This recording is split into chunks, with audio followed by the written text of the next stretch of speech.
Successful trip to Cincinnati, the Pirates return for an even shorter homestand. After this weekend, they'll head west for the next week.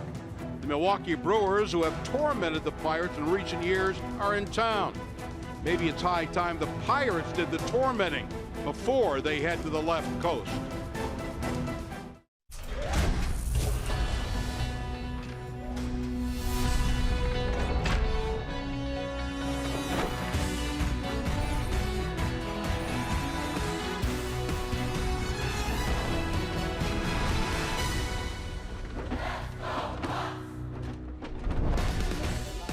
Buccos are back home on a Friday night, and they'll begin a 3-game homestand as they welcome in the Milwaukee Brewers here at PNC Park. And welcome into the booth. Joe Block and Steve Blass with you here this evening. Pirates wrapping up a 7-game road trip against the Reds yesterday, and one of the good parts of that, they're getting a little healthier now as Francisco Cervelli back in the lineup yesterday. Yeah, and that's important. We really need a lot of stability from Francisco Cervelli. Such a critical position. So he certainly did his job on the road trip. Good work in Miami. Good work behind the plate and with the bat against the Cincinnati Reds. So good to see him able to deal with this foot issue that has been a lingering issue for him. That's really good news for the Pirates with everybody else kind of having their issues health-wise.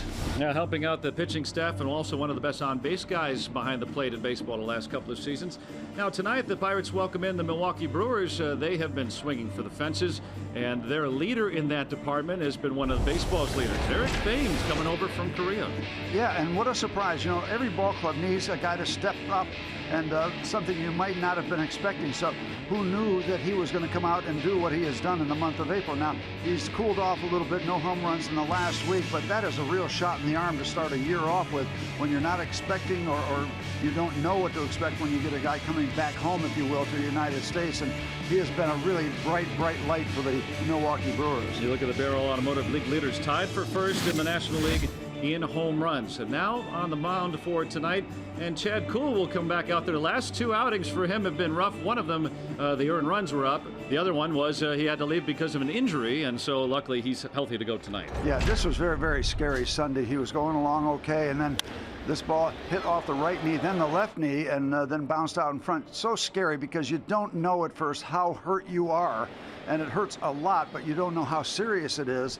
And it was good news to see him get up on his feet and walk off, actually threw a couple pitches. So we're hoping that he is going to be the Chad Kuhl that has been very good in and around that rough start against the Chicago Cubs. Otherwise, his starts have been good. And Jimmy Nelson, the veteran, starting veteran, if you will, at 27 years old, has done good work against the Pittsburgh Pirates. Talking to the Brewers broadcasters, he's elevated a little bit. The home runs are up a little bit, but against the Pirates, he's done a good job overall. And I guess looking at those numbers, the game plan waited out, right? After the 3rd inning, that ERA soaring over 7 for Jimmy Nelson. Couple sinker slider guys, high intensity guys on the mound as the Pirates open up this 3-game homestand. A brief one against the Milwaukee Brewers, and we've got action for you coming up here from PNC Park right after this here on Root Sports.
baseball. There was a tarp being pulled just before game time here, so we're going to start it in just a couple of minutes here. And Jared Hughes, our old buddy, he's a good. I don't care what color the uniform is. That is one fine young man right there. He is a model citizen and a great pitcher with the Pirates.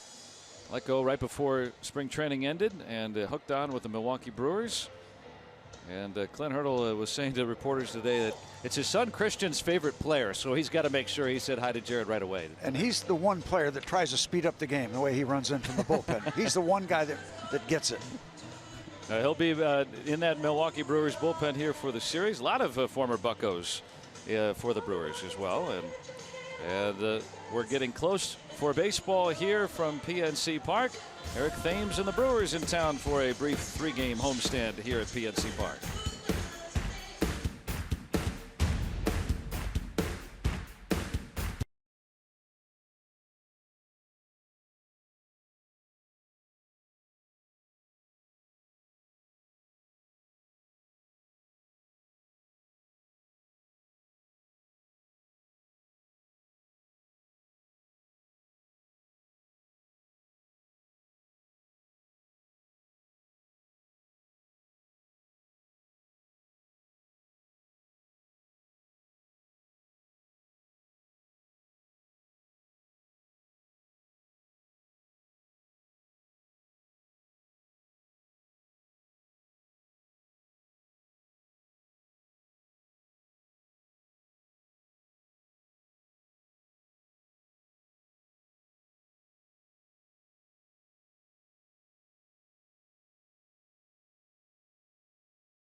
I believe the working day is done.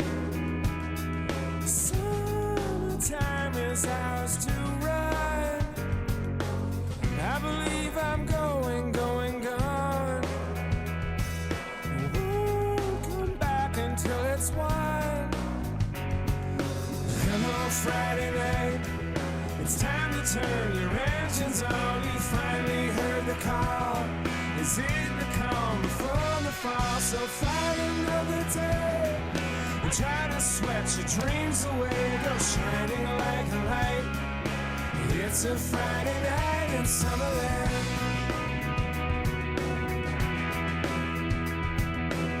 It's a Friday night in Summerland. Friday Night Rocks on Root Sports is presented by IC Light. Music from good brother Earl will feature that throughout the evening here, and hopefully the skies will stay just like that. No more rain here. We just had a little sprinkle for a moment, and they pulled the tarp, and that's what rain makes, rainbows. Yeah, 6 o'clock. It was looking good during the latter part of happy hour, so we hope to keep it happier than that tonight. Chad Kuhl getting ready, and yeah, right on the cusp of some borderline weather. But happy to see Chad Kuhl out there. You know, when he went down Sunday, Joe, I've been through that experience. When something hits you on a bone, many times it's either broken or you're going to be fine. In this case, he's going to be fine. Nothing broke. Hits you on the softer tissue, that's when you get the bruising. That's when you start missing some time. So he's out there ready to go, and hoping that he can add to this overall basket, if you will, of good starts. The Cubs start notwithstanding, he's done a good job. Now, he was fortunate Sunday because he only gave up a couple earned runs. He was in trouble, helped by 2 early double plays. So double play remains and will always remain one of the pitcher's best friends. But you know, the overview of this ball club right now is that we're not hitting and we're not catching the ball, and that's just the way it is. So the pitching has got to be as good as you could possibly have it, because during the course of a year, there are different aspects that are going to have to carry a team, because there are going to be times when we're not pitching well. We got to outscore people. And of course, we're hobbled by the fact that Gung's not here, Marte is not here. We know that Frazier and Freese, all that. But you know, you bought a ticket for the seat at the poker game. You know, they're going to deal you a new hand, so play with it. And yeah, the Pirates are hoping. And every hand's a winner and every hand's a loser. That's right. Well, you know, the Pirates are winning that series in Miami, but then losing 3 out of 4 to the Reds. That's kind of how this season's gone. A little up, a little down. Yeah, and you know, how can you predict baseball? You know, we sweep the Cubs, we get swept by the Reds. We go down and play a good series against Miami. You feel good about playing against the Reds just because you feel good about playing against the Reds. And you would love to take 2 out of 4, 3 out of 4, and you get beat 3 out of 4. So don't think you can figure anything out in this game of baseball. So getting ready to go, and we'll hope it's a quick weekend where you guys do your laundry and then off to the races you go. Yes, indeed. And the Milwaukee Brewers come to town, and the theme for them so far this year has been home runs. They lead baseball in home runs as a unit. And we've highlighted Eric Thames, but Ryan Braun not here tonight. He's back in Milwaukee getting checked out by the doctors. But Thames has really been the story and the leader right now for the Brewers. Yeah, just coming out of nowhere. And that's, boy, you get a guy that comes out of the woodwork and does that. It's really a shot in the arm. By the way, Ryan Braun, a trapezius thing, and that's in his contract. He's supposed to stay away from any kind of a trapeze and not play around. So he's got the trapezius thing going on, and I'm sure he'll be scolded for that. A good road trip for Josh Harrison. And back in his hometown of Cincinnati, the power has returned. The thumb is healthy, and he's been driving his way atop the Brewers lineup. The Pirates lineup. Here's the Brewers lineup for you. And Jonathan Villar is atop that order, 62 steals last year. Then Eric Thames, the number 2 hitter, 11 home runs, tied for the league lead. Hernan Perez, Travis Shaw, Manny Pena, a good hitting catcher. Nick Franklin picked up from the Rays. Keon Broxton, the ex-Pirate, Orlando Arcia, and then Jimmy Nelson. Working against right-hander Chad Kuhl, and told you he has had 5 starts. He's got an inflated ERA, 6.26, but most of that came in 1 start against the Cubs, because 4 of the 5 starts he has given up 2 or fewer runs. So as long as it's not the Cubbies, he's done just fine, and we're hoping that he can join Tyler Glasnow now that Glasnow has kind of have, if you will, a breakthrough kind of an outing where it should have helped his confidence a lot. If these guys at the bottom of the rotation can come through and do what the guys at the top have done a good bit of, then you can hold the fort. Well, the hitters get squared away and you start catching the ball better. Here's the Honda defense behind him. Alan Hansen gets a start at second base with Jordan Mercer, double play combination. Harrison and Bell on the corners. Polanco, McCutchen, Osuna in the outfield. And Francisco Cervelli back behind the dish for the 2nd day in a row. Good to see him back and healthy. And by the way, just a little bit of maybe good news, if you will. The 1 win that Kuhl has lifetime against the Brewers came at the hands of Jimmy Nelson. Well, kind of similar pitchers, sinker, slider guys that are really intense out there on the mound. It's going to be an interesting matchup tonight. See where they differ. They are very speedy to lead things off for Milwaukee. Underway, 10 minutes tardy tonight. Trying to get the field prepared after a brief rain shower.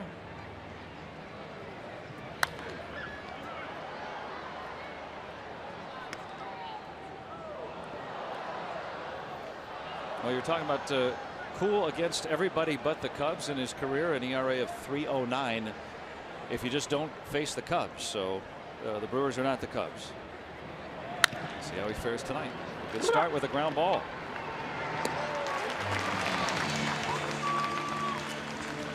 Leadoff man gone here, and the men in black tonight. Jim Reynolds.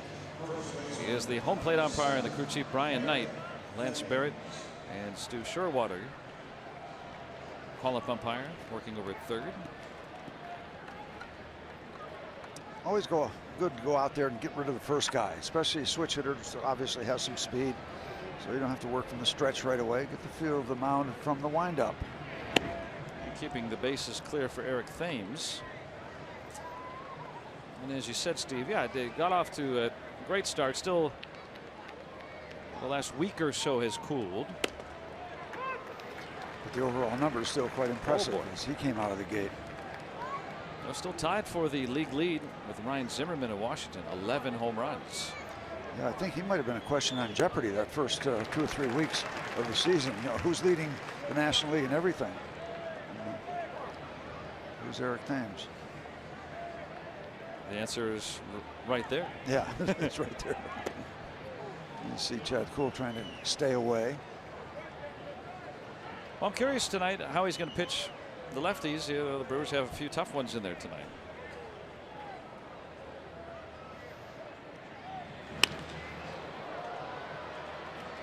See, we don't have the anxiety with the ball going up in the air like we did every night in Cincinnati.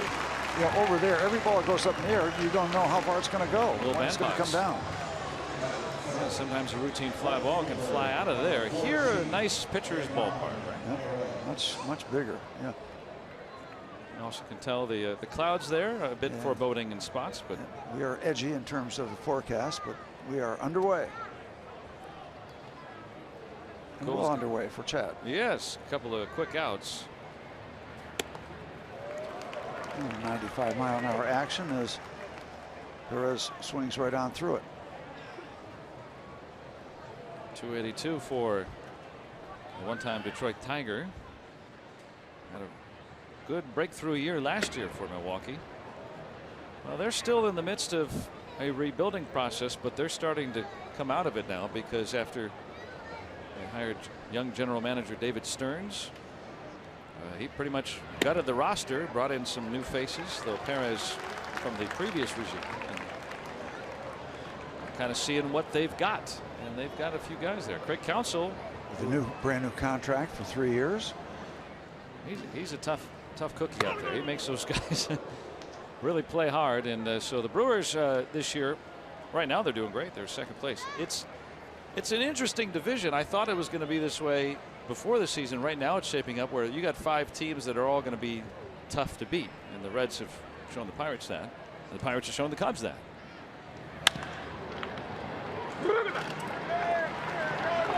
Nice first inning for Chad Kuhl.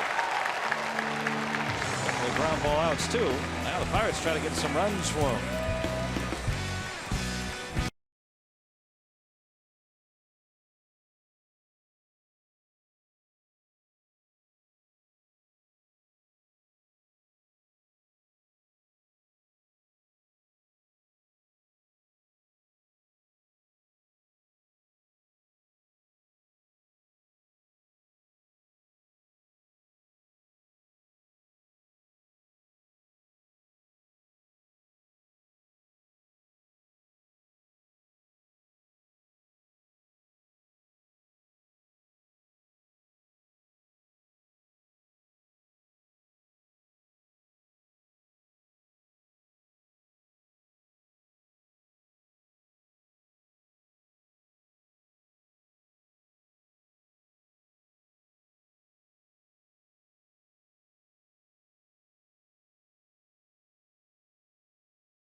Pirates going to get Chad Kuhl's early run here tonight. RAV4 lineup for the Buccos. Glenn Hurdle puts Harrison back atop the order. Josh Bell in the number 2 spot. He's hitting .310 over his last 8 games. McCutcheon's batted third in every game this season. Polanco cleaning up again with Cervelli, Osuna and Hansen, then Mercer and Kuhl the bottom 2. Jimmy Nelson, 6'6", 245 pounds out of Klamath Falls, Oregon. Now you know there can't be a heavy population in Klamath Falls, Oregon. You just know it. Second round draft choice in 2010 for the Brewers. He's 1-2, 5.34 ERA. Josh Harris hit a 5-game hitting streak. and showed good power in that Red Series, his second most prolific series in his career in terms of total bases. 3 home runs. You see the quick look out of his eyes, see where the third baseman is playing. Just a sneak peek. Yeah, even bunted his way on in the series. The leadoff guys that can do that sort of thing, they'll sneak a look and just double check and see how deep Mr. Shaw is playing at third. He can get it down. He's got a base hit. Shaw's pretty deep. And he's backing up as Nelson delivers.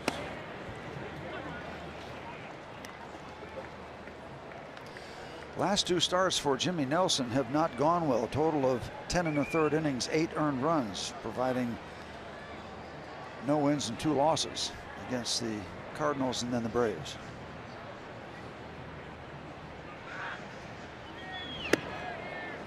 And a favorable count.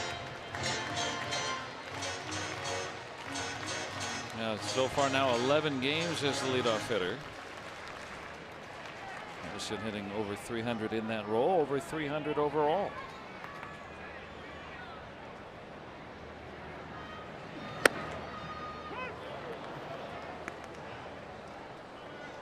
According to talking to some of the Brewer broadcasters, as you take a look at the WB Mason strike zone,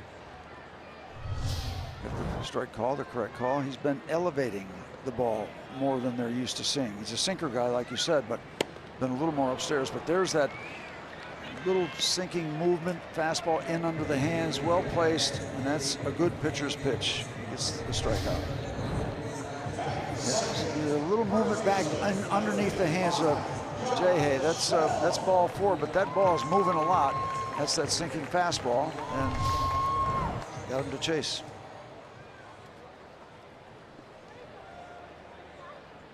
Now Josh Bell.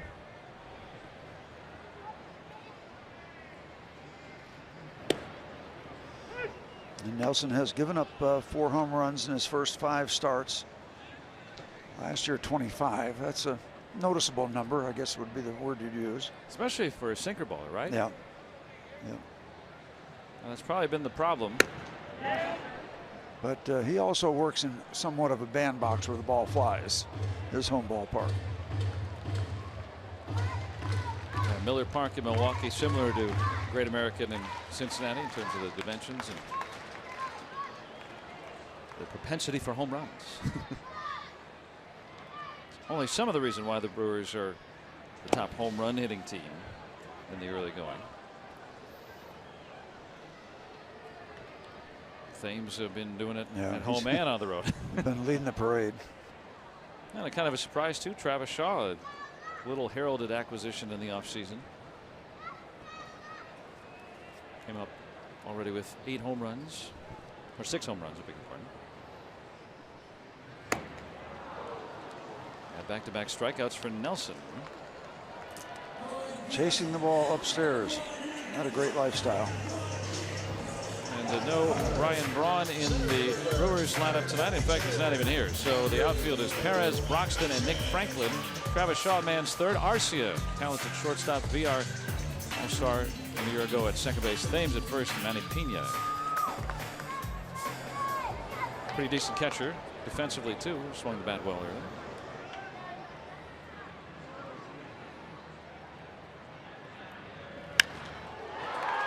Got underneath it. Sure did. A magic triangle, but they all separate. So both pitchers work a 1-2-3 first. Second inning coming up on a Friday night.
And Brewers, 3 up, 3 down for each team here at PNC Park.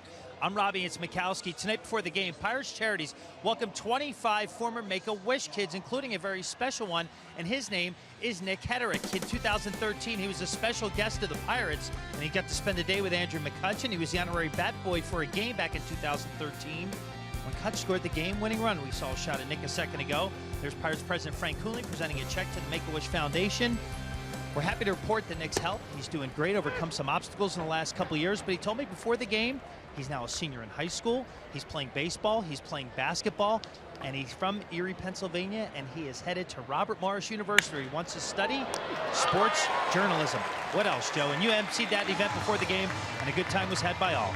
Yeah, it's so inspiring, and thanks for doing that, Robbie. You know, it's really neat. And here's Nick a few years back, and look at our Point Park tweets, and you know, what was going on tonight is that these kids, as Robbie said, former wish kids, meaning they had a wish. They have now gotten to a point where they're in high school. They're about to graduate. They've received scholarships tonight. And here's the group right now. They all got scholarships tonight. They wrote essays. And now they're going to go off to college here next year. And it's such an array of different paths that they want to take. But they can take them because they were able to overcome very, very difficult times in their lives, and in many cases still overcoming them. Yeah, Make-A-Wish. I mean, there's so many good causes and things you get involved with, but I'll tell you, Make-A-Wish has just been unbelievable with the things that they've done and the joy that they've brought to these kids. And they brought me a lot of joy tonight. Judy Stone and that group worked so hard. So thanks for highlighting those kids tonight. Meanwhile, here, 5 up and 5 down against Chad Poole, and seeing some balls on the ground tonight, too. Yeah. Yep, so far, so good. Getting out of the blocks very well. Well, I know he's very determined to get back out there after getting struck in the knee. He was fine, you know, maybe an hour after it happened, but just could not continue at that moment, and really wanted to show after that tough outing against the Cubs that, no, that was an aberration. He's going to go right back out and do what he's been doing this season and what's the last season too. And he's quite happy that Travis Shaw didn't hit that ball toward his knee. That rocket that was right at, what was it, Jordy Mercer at shortstop. A rocket. Oh, nice try on the outside part of the plate. Looks quite comfortable out on the mound, getting this thing underway. Does Chad Poole. An efficient first.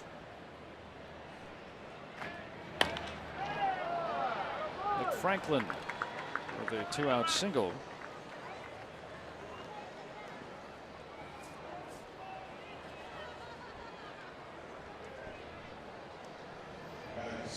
And still just 20 pitches for Cool here in the second inning now.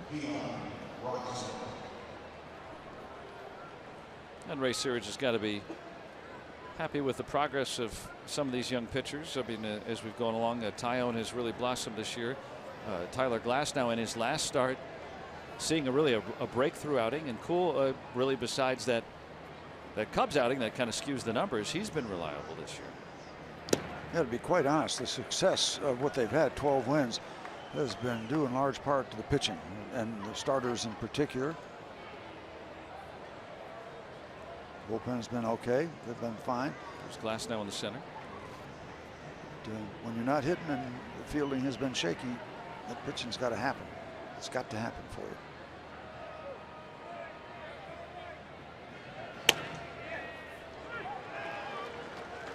Nothing wrong with that fastball from Chad Poole.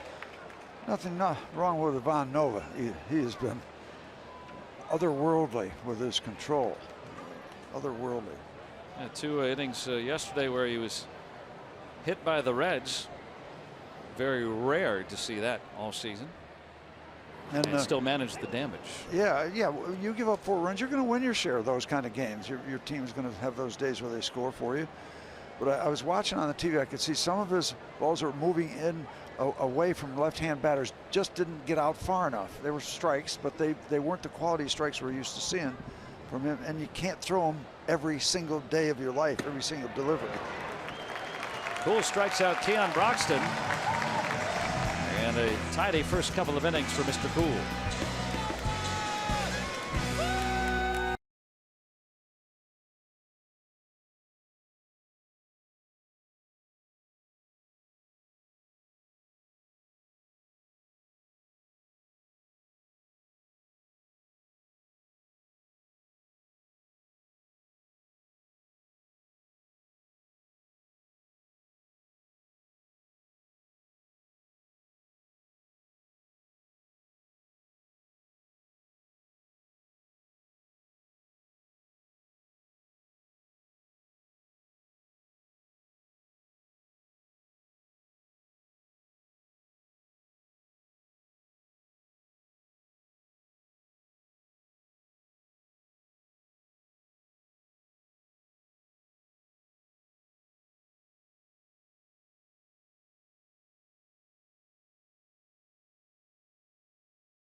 groundskeeper Matt Brown talking with home plate umpire Jim Reynolds, just giving him an update on the weather tonight. Meanwhile, on the mound for the Brewers, Jimmy Nelson.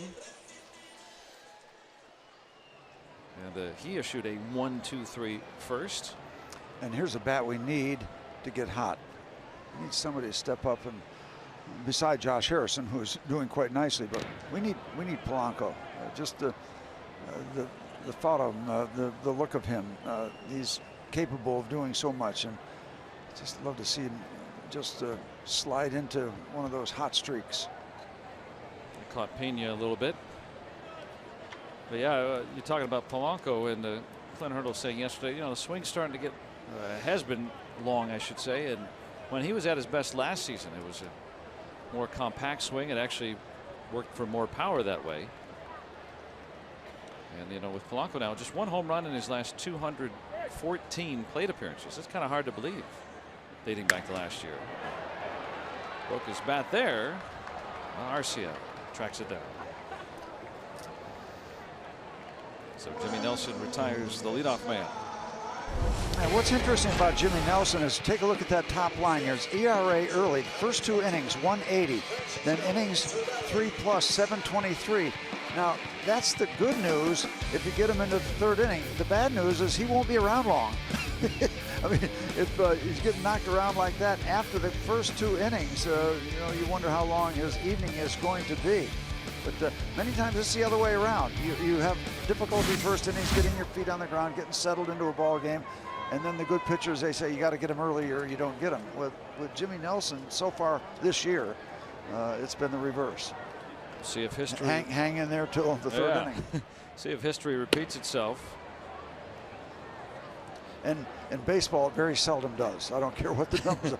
Boy, you start predicting what's going to happen next in baseball, you better get a fishing pole. As soon as you see a trend, it's generally going to start reversing. That's why you hear about jinxes and things like that. No, it's just that's how the world works. Start noticing something going one way too much, it's going to flip around. Nelson playing his college ball at Alabama. I've been around a while now and has yet to realize that consistent potential. He's got 5 outs though here. So 2 up and 2 down. Jose Osuna is coming up. And it's time for AARP's Getting to Know segment. So about Jose Osuna, they led the Pirates minor league system in runs batted in each of the last 2 seasons. And the past 4 seasons, he's played in the Venezuelan Winter League for Los Bravos in Margarita, and has hit .296 in that league, which can have some very good competition. Los Bravos had that great hit, Black is Black. It's a medley of their greatest hit. Very nice on Friday Night Rocks. Yeah. Osuna still looking for home run number 1. Has had several extra base hits. Nelson's good when he gets ground balls. He's got a couple in a row there. And only 18 pitches through 2. Both pitchers putting up zeros.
On Root Sports is brought to you by Allegheny Health Network, the largest health system rated #1 in the region for all the things that matter most. By Bordas & Bordas, official legal partner of the Pittsburgh Pirates. And by Kenny Ross Subaru, total confidence pricing. Let's go Bucks! Through 2 scoreless innings, we begin the 3rd. For all the Buccos and little Buckaroos. And that rain has just started to pick up here at the ballpark, just as Cool threw his first pitch. And trying to get a little cover for those that don't have the poncho. That's all right. Go up and spend a little time by the concession stands. Oh, he dropped a little Clint Eastwood on him there. Trouble with the curve. That was a good move. I like that movie. About an old scout. I'll tell you, these new ballparks. Remember, you know, obviously Wrigley Field's still like this, but you know, these new designs, you can stand in the concourse and you can still watch the game. Yep. It used to be the concession stands were underneath the stands, and that's it. You know, if it rained like that, you could either watch the game or take cover. Now you can do both.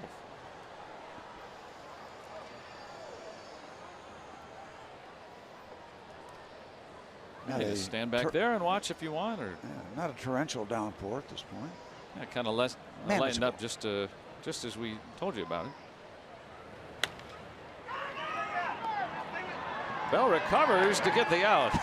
I thought he panicked a little bit and was going to hurry the throw, but it worked out all right. It looked like it was a quick jab to pick it up. Okay, now where is it? Yeah. See, his feet looked awkward to me, I guess is the way I should say it, when he's getting ready to throw.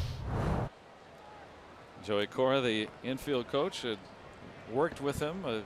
They do a lot of drills where you're just knocking the ball down and then you try to trap it into that pan thing that they've got, and well, that's something that they kind of work on, actually. Yep, you got your scorecard there. That's 3-3-1. That's what I went.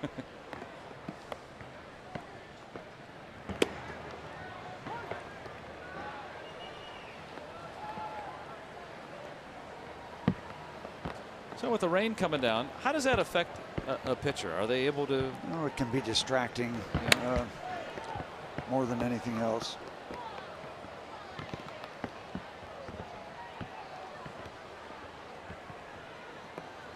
Oh boy. Oh, well traveled. I guess you can go right underneath the falls in one of those. Oh things. yeah. Don't try that at home.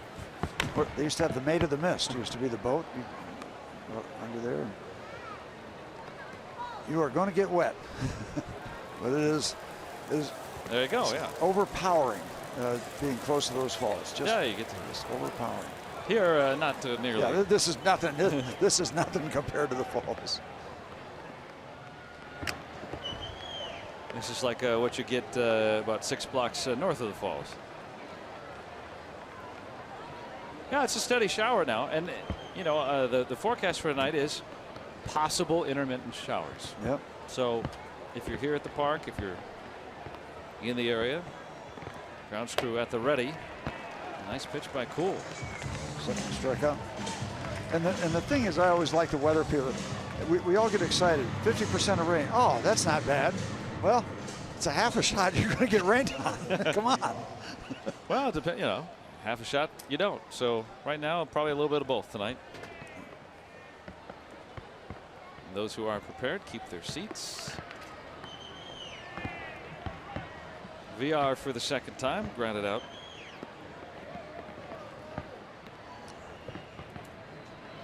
Had to deal with rain issues yesterday, Cincinnati. The game started with about an hour rain delay. Yeah.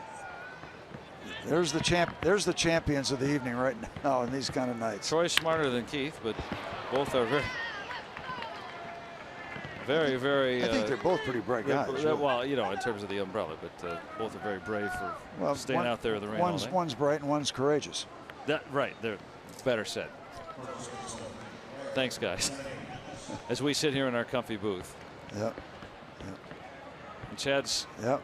got it all under control. He's got the gear, doesn't he? He's got the gear. You go through all this every day. There's Billy underneath us there. They've been through it before. Cold. They're like people that deliver the mail, right? Rain or sleet or snow or shine, they deliver. And don't drink too much water before you go out there.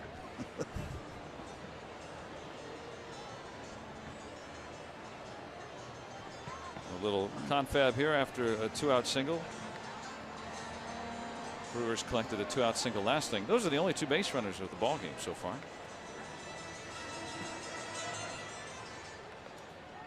A couple of guys with something to prove after a couple of rough, or in Cool's case, early shortened outing his last time around.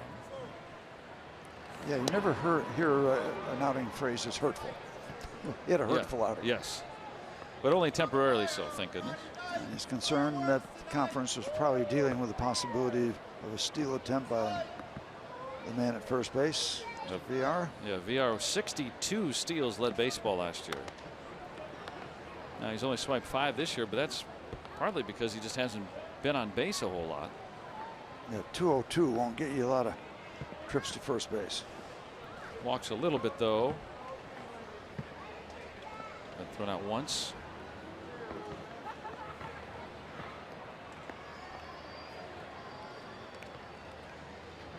And with that rain, as the day goes on, if we have sustained rains, it might be tougher and tougher for those guys to run, right? Well, yeah, but these infields are so well groomed. You never see them get terribly muddy unless they're going to just shut the ball game down for a while.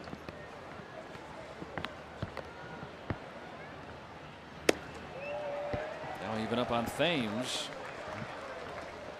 You know, I look at these face guards that these guys have. Some of them wear the face guards. It's not the same. VR has one, I guess, at first base. I can't help but think about the Phantom of the Opera, the lead character. Yeah, a lot of players, you know, you would see it if somebody had already gotten hit. Now there are players a lot this year starting to wear them even if they haven't, and hoping that it would prevent something. And in Keon Broxton's case, it may have. So there's VR. So proactive. Yeah, why not if it's available? Some of the Pirates pitchers have done that this year. Rain picking up a little bit now. And VR might have been out on a lower throw, but he's in with stolen base number 6. Probably hard to get a grip on that ball too, with the rain coming down pretty good. Let's see. High pitch, high throw. Yep, and good jump. Tough combination. It might have been a perfect throw, maybe, and only maybe. The weather forecasters would say 30% chance of success there. Busted his bat. Stay up. Osuna. And it was. That strands the runner. So we remain scoreless on this rainy Friday night.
Clemente Jr. was here at PNC Park to announce that many of his father's baseball artifacts are going up for auction. It will be held in Miami on July 11th at Major League Baseball's All-Star Fan Fest. A lot of cool items are going to be up for auction, including 9 of the 12 Gold Glove Awards, Clemente's 2 World Series rings from 1960 and 1971, his 1960 World Series home uniform, and also his Hall of Fame induction plaque is going up. So keep an eye on it. Do an online search if you want to get a chance to get your hands on any of the most famous Roberto Clemente memorabilia stuff. Steve, I know you played with Roberto Clemente. Be some pretty cool items. The family wants them to be shared with all Pittsburghers and go out rather than staying in his native Puerto Rico. Wow, yeah, that's some heavy-duty items right there. The 2 World Series rings, wow. Hall of Fame plaque, wow. Wow. That is something. That's high-grade stuff. Yeah, I saw that today, and Vera and the kids must want to share that. And we see that with a lot of estates, I guess, over time, right? They've had their time with it. They've enjoyed it, and they want to share it with people that might enjoy it as well. Yeah. So good luck with that auction. Well, and Hansen put a little charge into it, but ballpark's going to hold it.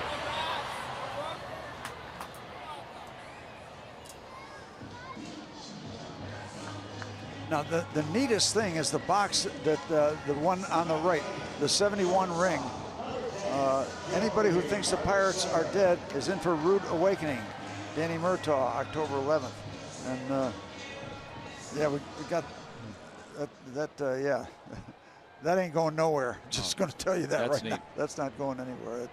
It represents so. What does that box mean? Well, that's where they were delivered. The rings were delivered in that box. So you got that box with the ring inside it. So the saying is, what that mean? Yeah. We were down 2-0. Anybody that thinks the Pirates are dead is in for a rude awakening. Oh, that was the quote. Yeah, that was the quote. So what I did, I talked it over with Danny, and I said, okay, well, just so you're not to be made out as a liar, I'll go ahead and win Game 3 for you. So we went on to win. And the rest is history. Yeah. And then, yeah, we won the middle 3 games. Actually, the middle 3 games with the, the ballyhooed 4 20-game winners, the 3 middle games, the Pirate pitching gave up a total of 9 hits in those 3 games. Wow. To win games 3, 4, and 5. Bryles had a 2-hit shutout.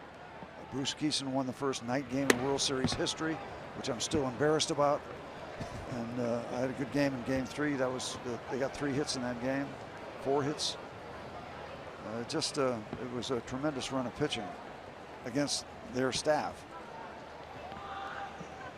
That was a series where, after the first 2 games, they said the Baltimore might win the series in 3. Oh wow. That they were heavily quite dominant. favored. They were very favored. But Mr. Clemente put on a show that was unprecedented. Chad Cole's going to get aboard. First base runner for the Pirates tonight. I'd like to see him get a hit, but that's right at the shortstop, wasn't it? Yeah, Arcia, in his first full major league season, known for a slick glove. That'd be an error. He literally booted it. How about that look? Yeah, they're Allegheny Health Network Super Bowl. That's good camera work and tremendous cameras that catch all that. Amazing what we have these days, huh? Cole put his rain slicker on and see if Josh Harrison can make something happen with 2 outs.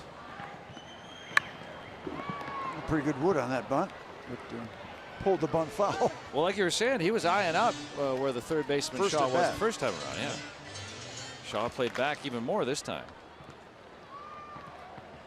Yeah, I think this is more of a problem probably for the batters with their gloves and slick hands on the bat than it is for the pitcher. The pitcher can kind of keep the ball in the glove and maybe protect it. Actually, let's be honest, it's miserable for everybody.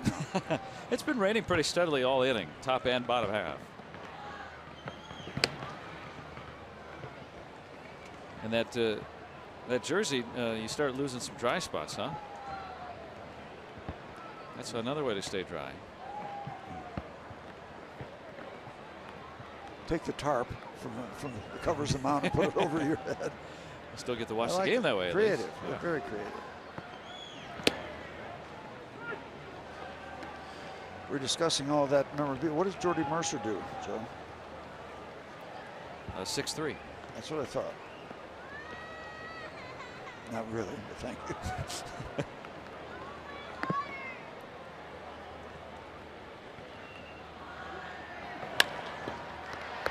Can he beat it out? And cool. Oh, that was a really close play at second. Yeah, Clint Hurdle wants to hold up the proceedings. Didn't the infielder go for a second touch that he might have slid the base or gone past the base? That might be a little telltale. They're not going to look at it. Okay. Close play, though. The weather's too bad. They got to work on the field. Yeah, let's just see if we can see anything here. Where's that? Oh, well, just in time, it looks like. Oh, I don't know. I think I would have taken a look at that.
The all-wheel drive RAV fourth inning. Toyota, what drives you? Nothing on a Friday Night Rocks. Wow, look at that. That almost looks like a monster, doesn't it, with the eyes up on top? And Purple Rain. yeah, that too. Looks like Gotham. Yeah, that's coveted seats now. And Jim Reynolds making sure. Yep, he's going to pull everybody off here. We're going to have a rain delay. It has been pretty heavily raining here for the last inning or so, and by my real unqualified look at the radar, it's probably going to rain a little while, and then we're probably going to have rain-free the rest of the night. That's what at least the radar's looking like. It always has stopped. Yes. But it doesn't look like it's going to stop raining in the next few minutes or something. And Doesn't look like it's trying to clear out right now. Yeah, if you don't get that tarp on now, then the field starts to get in rough shape. Right now it's holding it, and it looks like there's going to be hopefully a good enough plenty of time later on to play the rest of this game tonight. So I think that's kind of the idea, and they just want to make sure that the field stays in playable condition. So we're going to have a delay here tonight. And you know what, it's interesting because you see both pitchers, Kuhl and Nelson, through 3 innings, probably pitching their best ball games of the season or darn close to it. Yeah, looking very, very good so far. Both starters getting into it. And you hate to spoil their outings too, because as you see these days, unless you come back pretty quickly, and I don't know if we're going to come back in 30 minutes from now. I don't think so. They may be done for the night, and that's a shame because both are trying to get things rolling after a couple of rough goes of it, and especially for Kuhl. Last time a line drive to the knee tonight, maybe rain truncating his start here tonight. But we'll step aside here and we'll have an edition of Inside Pirates Baseball for you. We'll keep you posted on the rain here in Pittsburgh through 3 innings, a scoreless ball game. IPB coming up.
Yeah, I never understood that.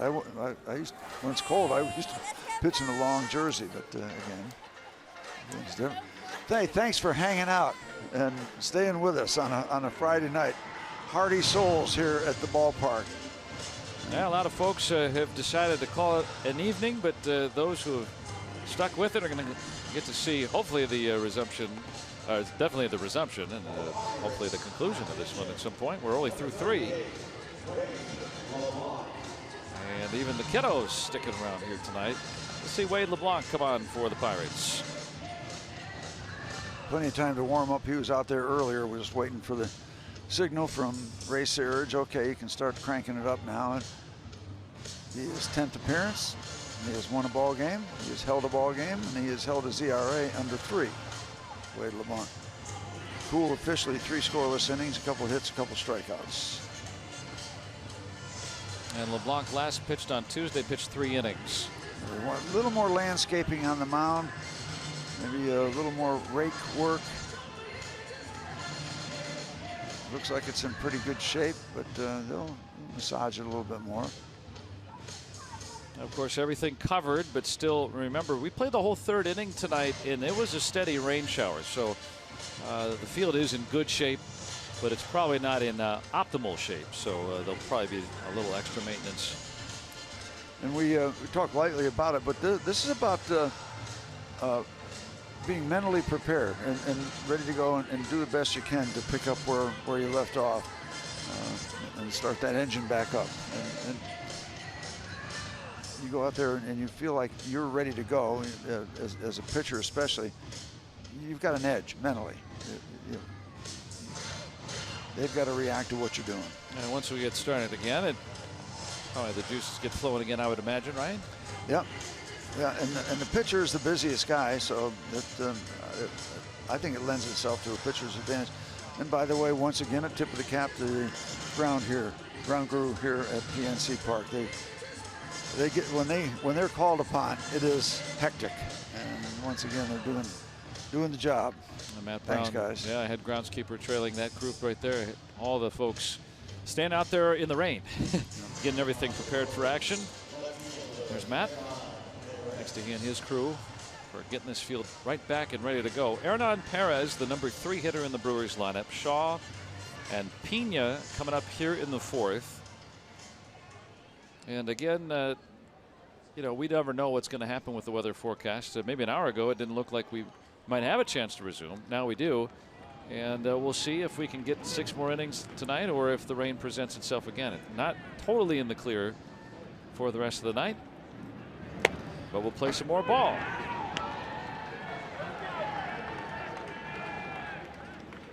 A delay of 2 hours and 27 minutes tonight.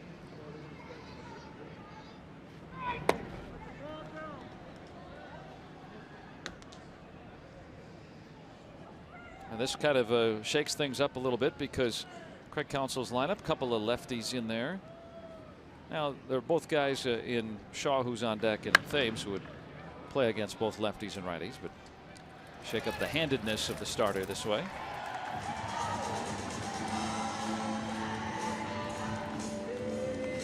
We are underway once again. Only been 2 hits in this ball game, both by the Brewers, singles by Nick Franklin and Jonathan Villar. Yeah, how can you take a guy out when he's got a no-hitter going like Jimmy Nelson? Just an error behind him, that's it. But he's done after 3. Yeah, both pitchers looking for a nice rebound outing today, but the rain got him.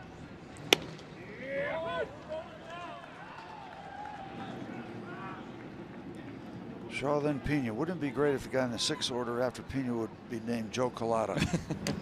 They played that song, Escape by Rupert Holmes, while we were waiting. I was kind of surprised Milli Vanilli wasn't played. There's Jimmy Nelson, who will not factor in the decision tonight. Neither will Cool. Speaking of which, it's dropped about 15 degrees since the game started. It is very cool this evening.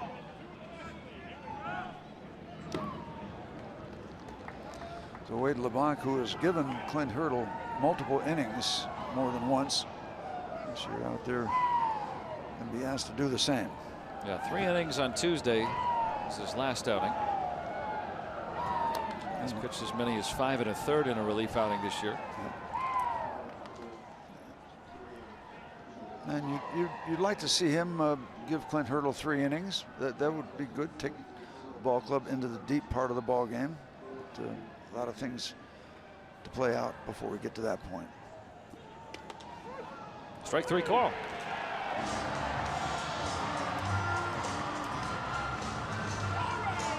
Two up and 2 down against LeBlanc here in the 4th.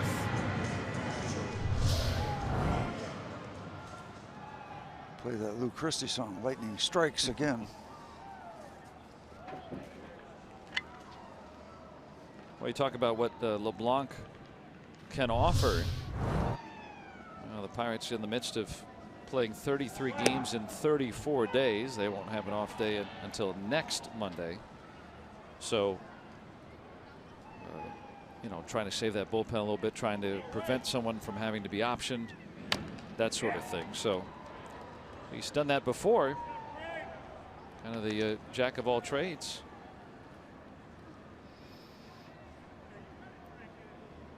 And Pena bounced out about 3 hours ago.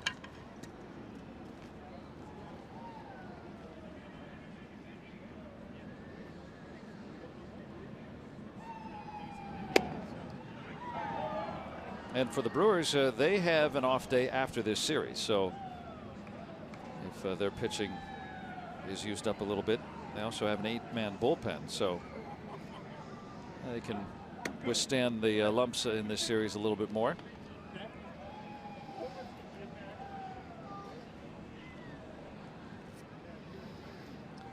Well, for a guy like Jimmy Nelson or starters that aren't working tonight during the delay can hone their card playing skills in the clubhouse. Late swing and miss, and LeBlanc sends down the side in order. Pirates will dust off the cobwebs as they come up.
Tonight's Allegheny Health Network injury update. Adam Frazier was out there before the game today in the field running.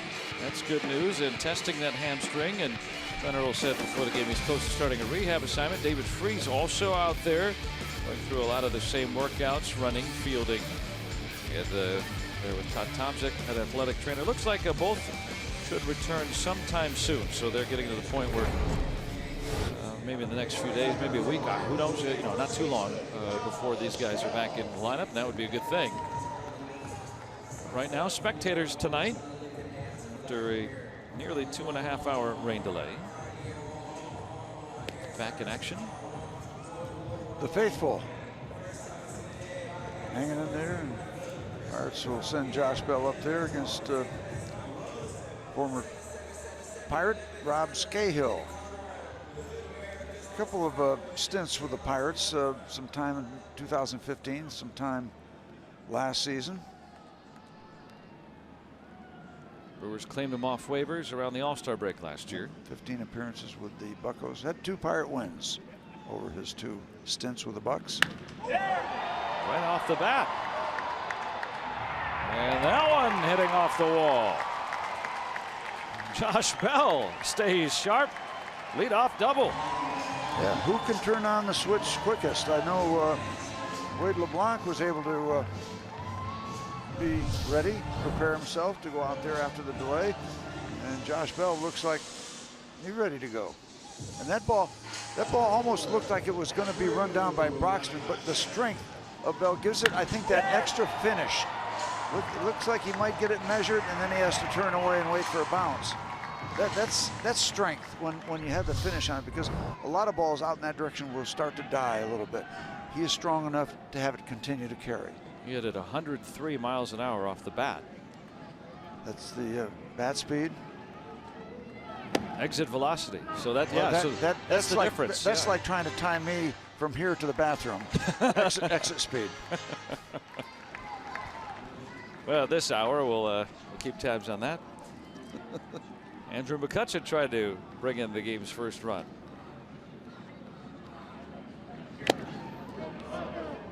And even though it's the 4th inning of a ball game, you know, like we told you, there might be more rain. We might be clear tonight. There might be more rain. So, you know, if you can get a lead and, you know, get through that 5th inning with a lead as the home team, if we do encounter more rain later, can go in the home team's favor. Not yet an official ball game.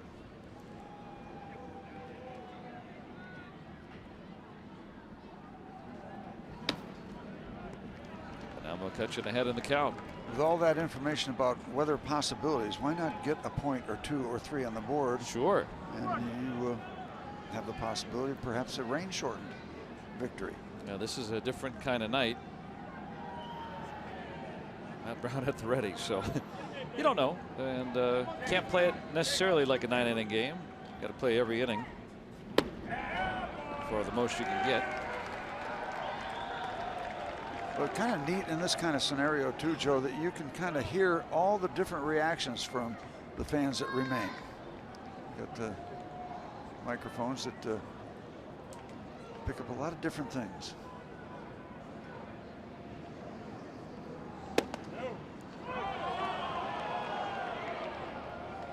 Rob Scahill, even though this doesn't count as a start, you know, he's coming on in relief, but he's in essence kind of starting this game. He's never started a major league game. It's something to consider as we see him out here. Still can get it to home plate, 94, 95 miles an hour. We've seen that from Rob.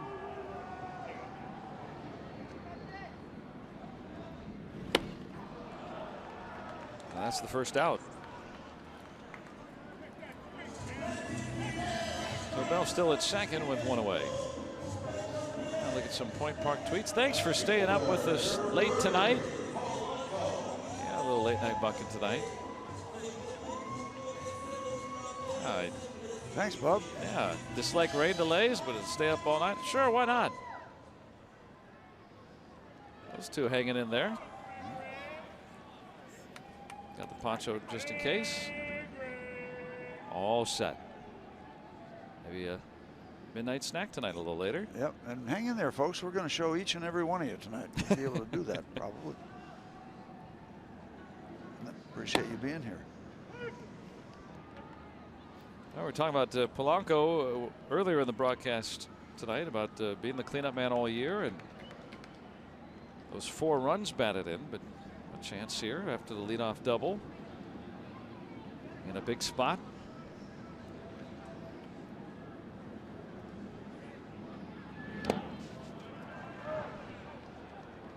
No chance to advance.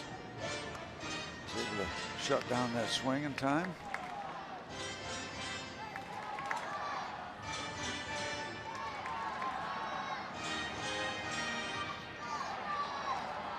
Polanco 2 for 17 with runners in scoring position.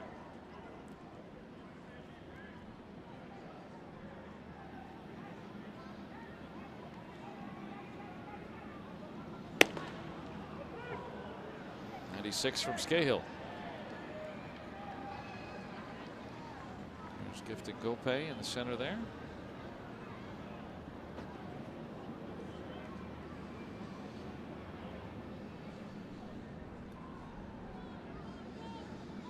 He has been a breath of fresh air for this baseball team.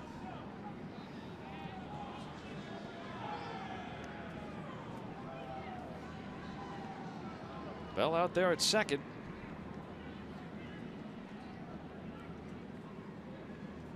Trying to get the game's first run.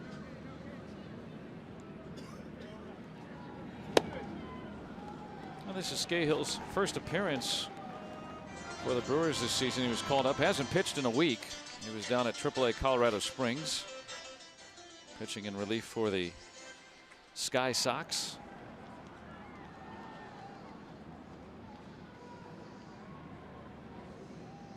Cool look right there.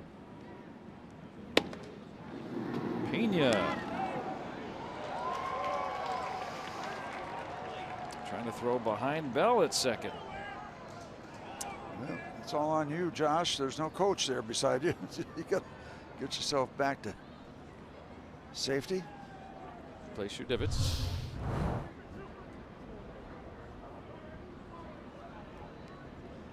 Little anxiety involved, but he's safe. Yikes. Yep, you see that maybe the 1 foot giveaway in the softer infield now after the rain. Full count. You're talking about how you can kind of hear more individual folks in the in the stands. As a player, do you hear that more, or do you hear it more when there's a full house? You know, you're not supposed to hear any of it, whether there's 4 people or 30,000, because you're supposed to be just locked in. Yeah, you can hear a little more when it's like this, I think. Another 3-2. Fouled again. Watch out. That's kind of a fun thing, though, this time of night with the crowd thinned a bit. You can get a better chance at a souvenir, too. Trying to pound him inside. Nothing but deliveries in on the hands. Inside corner. Well, yeah, every foul ball in the stands is a race. you got to have good footwork. Practice your leads and breaks.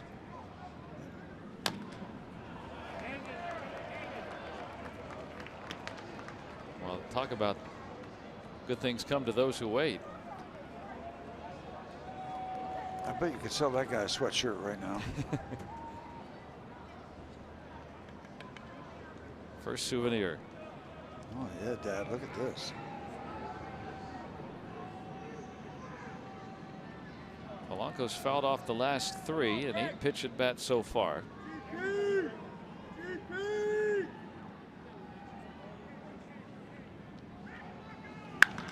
He cracks that one into center.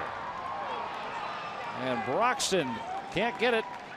It's an RBI single for Polanco, and the Pirates have their first lead. And did he hit that ball hard? They want to look at that? I'll tell you, he gave up the body, and if he didn't get it, whether it's caught or short hopped, he saved an inside the park home run. And just a little hop right there. There you go, yeah. And see, the body is down, is committed. The head is turned away so it doesn't get hit in the face with a bounce. But if he doesn't get it, Polanco's still running, and it's 2-0. This ball was hit right on the button. So hard it almost carried out to him. 2 really hard hit balls in the inning. Bell and then Polanco with his 5th RBI. That was a big hit. And even though it's the 4th inning, like we said, you know, we don't know how the weather will treat us tonight. We might go 9 innings. Yeah. But put it up on the board just in case you don't. Have that home team have that lead. He hit that at 108 miles an hour. I was going to say that just sounded like he just got it flush. Why stop there? Cervelli with a couple of hits yesterday in Cincinnati.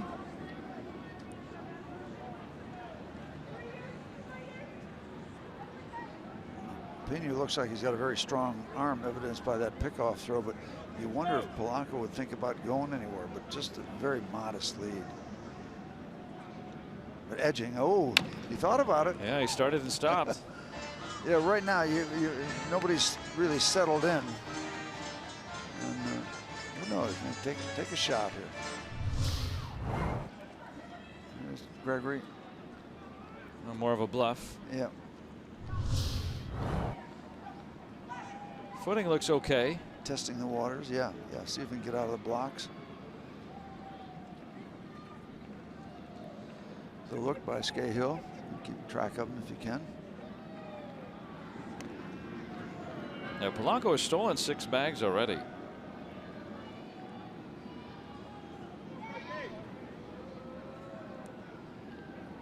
Only been thrown out once.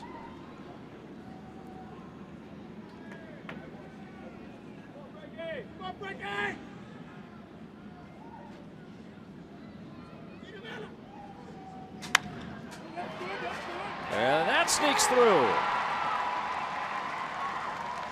3 hits in the inning for the Buccos. And Cervelli just keeps on reaching base, doesn't he? He was due. I mean, all those hard hit balls in April that didn't find the hole.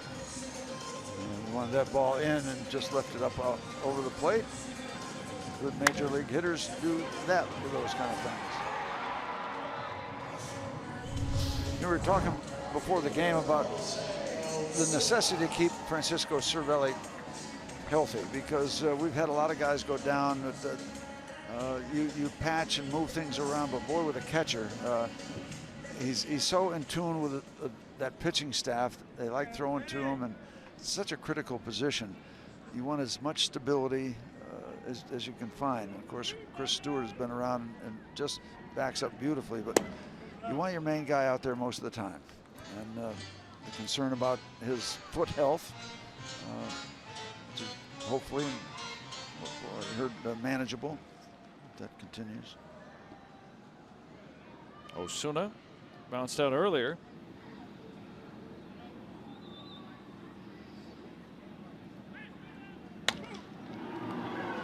This might be 2. Whoa! That'd be nothing. Come on. Everyone's going to be safe.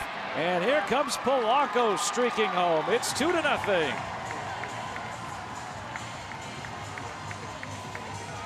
Possible double play ball is bobbled. The Pirates cash in. Joey Cora and Gregory Polanco right on the scene as that ball dribbled out to the outfield, and that allowed him to keep coming around third base. Here's how it goes down. The ball gets away, and then you see Cora running with him, and good coordination. It seemed like good coordination between Cora and Polanco as this ball is thrown wide and too early. Everybody's off to the races. Yeah, Garcia just got there in time. The error is on Thames on the throw, his first error of the year. Fielder's choice for Osuna, no run batted in. So some hard hit balls and a Brewers error.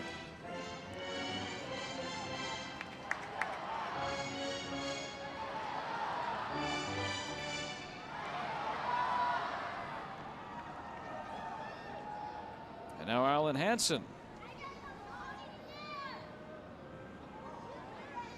Now the Brewers coming into today 1 shy of the major league lead in errors committed.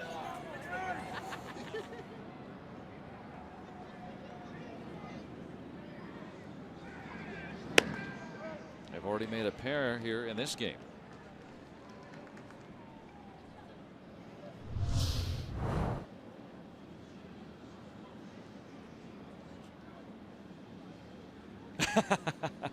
Okay, make the rounds. Thanks for sticking around tonight, right? Yeah.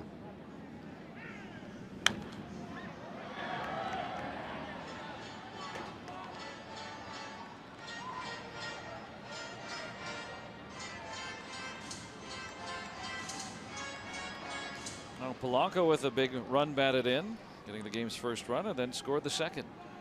And the Pirates still in very good position, first and second. Just 1 out. Hansen last inning 3 hours ago, flat out.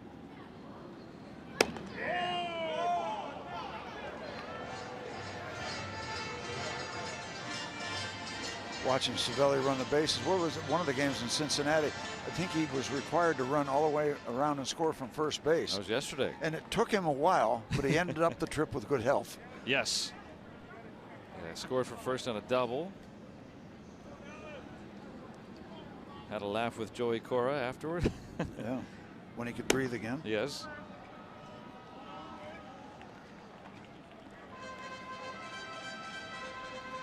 Well, Scahill being asked to pick up for Jimmy Nelson. The Brewers starter prior to the rain delay needed 30 pitches to get through 3 innings. Scahill with 25 here and 1 out in the 4th.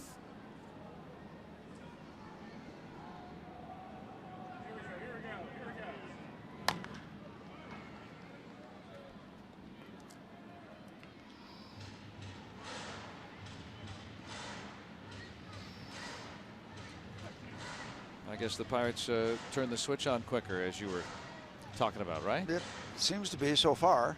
Yep. And LeBlanc set the tone with the nice piece of work here in the top half of the inning. 3 up, 3 down. With a couple strikeouts, by the way. Thank you very much. Hansen, a nice long at bat shaping up here. And tough to double up too with that good speed.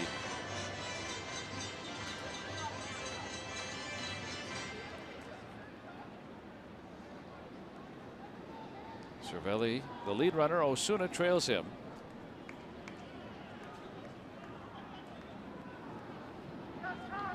Time called.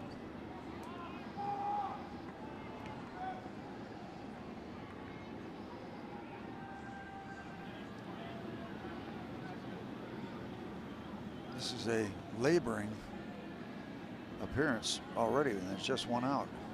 Yeah, probably expecting some length from Scahill. He is getting it here in the bottom of the 4th. In innings, not in pitches. Yeah. There we go. Well, he delivered one right there for Hansen. He's able to get a piece of it. Talking about Craig Counsell, I don't know how long ago, but receiving a 3-year extension In the offseason. Yep, okay. Well deserved. He's one of the fine, bright young minds. Very popular guy, a guy that maxed out everything that he had as a player and then some. And tries to get the same out of his players. Notre Dame man. And his coach at Notre Dame right next to him. Pat Murphy, his bench coach now. There they are.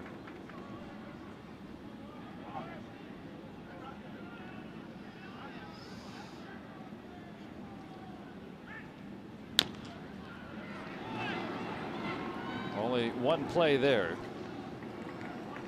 And now with 2 away, runners in scoring position. A 9-pitch at bat by Hansen.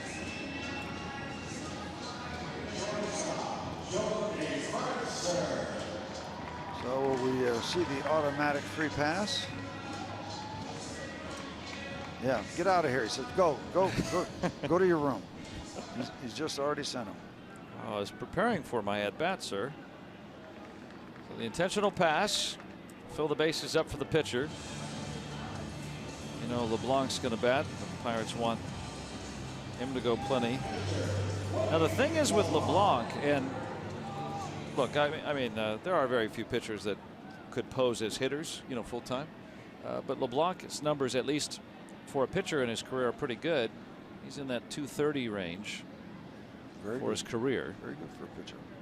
See if you can look for fastball and get it on the first delivery. See how that works. Yeah, like that. Yeah. And he drives in the run. And an aggressive send with Osuna. He is out. And he doesn't believe that he was tagged by Pena. The throw beat him by a country mile. But we'll see if the Pirates elect to challenge this. LeBlanc has driven in a run regardless. And the Pirates will call off the dogs here. But Wade LeBlanc, after the intentional walk, driving in a run with a 2-out base hit. And he's out. But the Pirates score the first 3 runs of this ball game, thanks in part to Wade LeBlanc. 5th coming up here on a late night here at PNC Park.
The last of which, thanks to the bat of Wade LeBlanc. Yeah, he's a candidate for star of the game so far. Looking for the fastball, first pitch, got it, drilled the base hit to left field. Bases loaded, you're going to get one, you know. Good look on our Allegheny Health Network Supermo. Good looking swing. So there's run number 3 right there. That's automatic. Here comes Osuna, and just thrown out by what you saw was what you saw, 20 feet. And an aggressive send. And he's saying that the tag was applied way up on the body and he snuck the foot in, but no sale. Well, Manny Pena hung in there. And so now LeBlanc back out. First run batted in about 6 years in the major leagues. A lot of time spent in the minor leagues during that time, or in American League outfits. Yeah, but it comes at a good time, it really does. Hey, he's no Tyler Glass now, though. Well, that's true. 3 RBIs the other day. Yeah. But LeBlanc coming through. So great to see. Chad Kuhl hoping the Buccos still win this one, despite the rain delay. Could only go 3, but he was strong tonight in those 3 innings. Got to be a great relief for Tyler Glass now to get that first major league win and turn that ball game around after 1 inning. So many people really quite honestly, turn the ball game off after the first inning because it was painful to watch. Yeah, we've seen another outing that was painful to watch, and then all of a sudden you look up and he's out there in the 6th inning. Yeah, and zeros after that. Yeah. Really a breakthrough outing. And, a little bit along the lines of what he did in Chicago with that early start when he cleaned it up to some degree, but he really cleaned this one up. Yeah, and he credited Ray Searage for an encouraging talk at the end of that first inning and got him to be more athletic again and just go out there and clear his mind and just go out and pitch, and he did that. 4 up and 4 down against Wade LeBlanc. And the Pirates continue their 3-game series against the Brewers tomorrow. Arrive early for a free shirt Saturday. First 20,000 fans take home a Pirates t-shirt thanks to Mrs. T's Pierogies. And you got the Pirates and the Brewers at 7:05. Go to pirates.com/free shirt Saturday and get your tickets. Oh, there's a cool one from the pass. Yeah. I love all the different designs. A lot of creativity. Kind of like a playing card, right? It looks like or a portrait on his chest. Frame, yeah. Artwork. Yep. Keon Broxton trapped a ball last inning. Allow the inning to continue.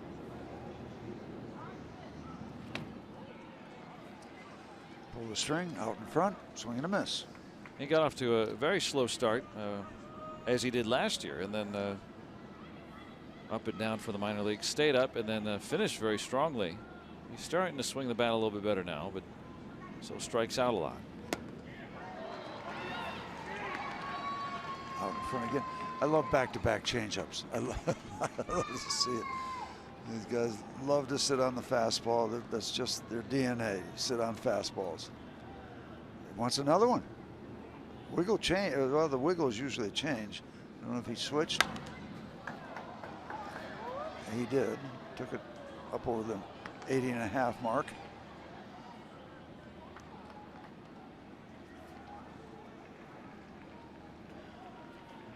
Now LeBlanc very much a pitcher. After earlier in his career, staying with a breaking ball. Trying to figure out, just how to operate at this level, not throwing at peak velocity. He's found a groove now.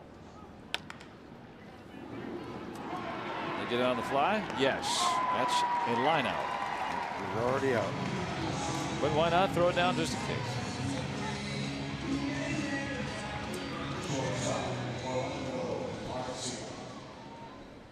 We were 1 out away from an official game.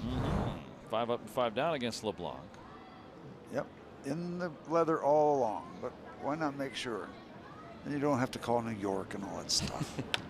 So Broxton, who tried a shoestring grab of his own, went for a hit, robbed the other way.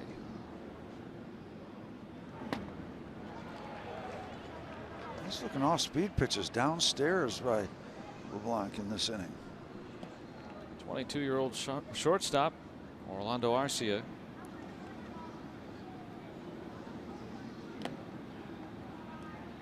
Again. Way back in the day, there was a player for the Cubs, Jose, and it was Arcia, he pronounced it. So times change, players change, names change. Spoken. Brother of Oswaldo, who has seen some time with many major league teams.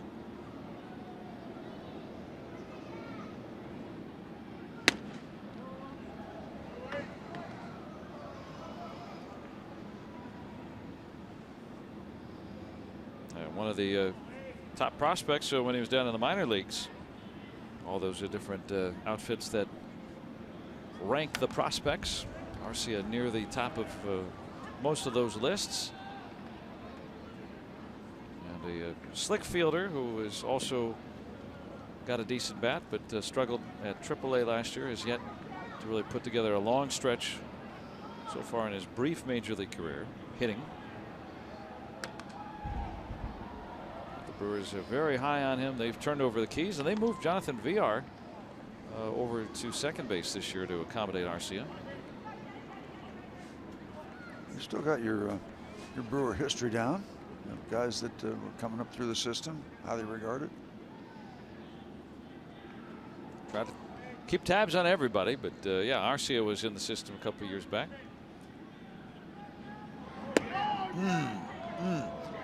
Threw that ball very, very close to exactly where Cervelli held the glove. Sometimes just because of that you'll get that kind of call, but it was the correct call. Matt Garza getting ready to see his program tomorrow night. Always entertaining, that is. No one got the mask of Cervelli.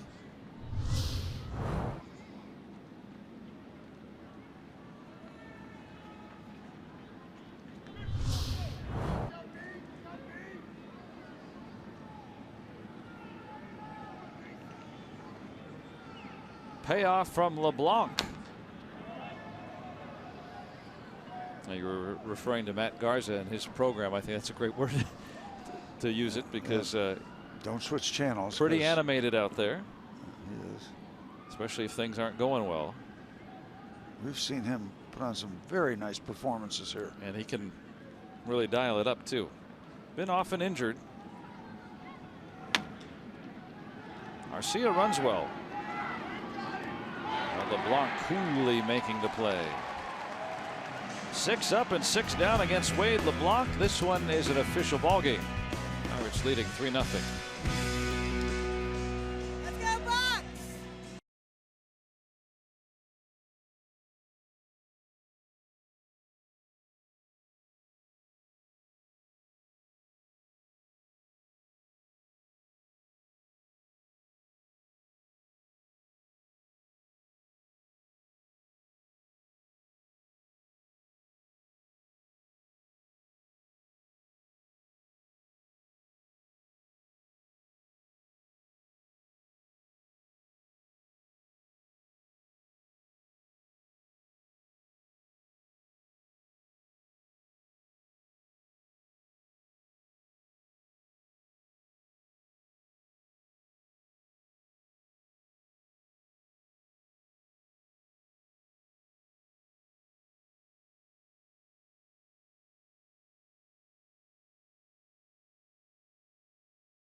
In this week's episode of Inside Pirates Baseball, we follow the Bucks as they hunt down sporting clays for charity, plus the divergent oddity. That was the 1984 Pirates who made a mark never before recorded in MLB history. That and more on Inside Pirates Baseball, debuting tomorrow after Pirates postgame, presented by Allegheny Health Network. John Tudor and the Pierogies. A little midnight snack. Oh, no. This is the race.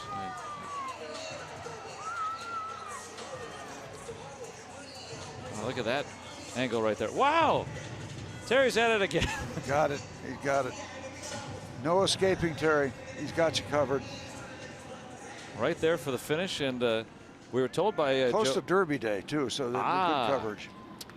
That's, yeah, a little selfie right there.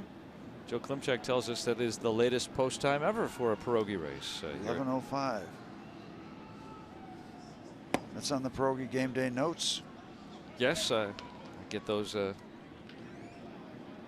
always abreast of all the pierogi facts. Very helpful. Thanks to Joe.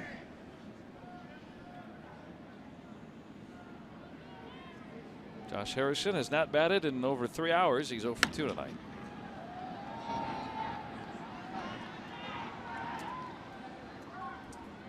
And the leadoff man gone in the Pirates' 5th inning. So to explain how the rules work when we say it's an official game, home team leads after 4.5, it becomes an official ball game.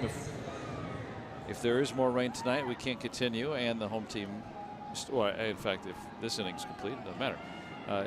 If one team is leading, the game's over. It doesn't have to be resumed. If it is a tie, we can pick up from that point now that we've gotten this far. If the game was not resumed after the original rain delay tonight, when it was 0-0 after 3 innings, it gets wiped away and you start from scratch. So we're in a nice safety zone now.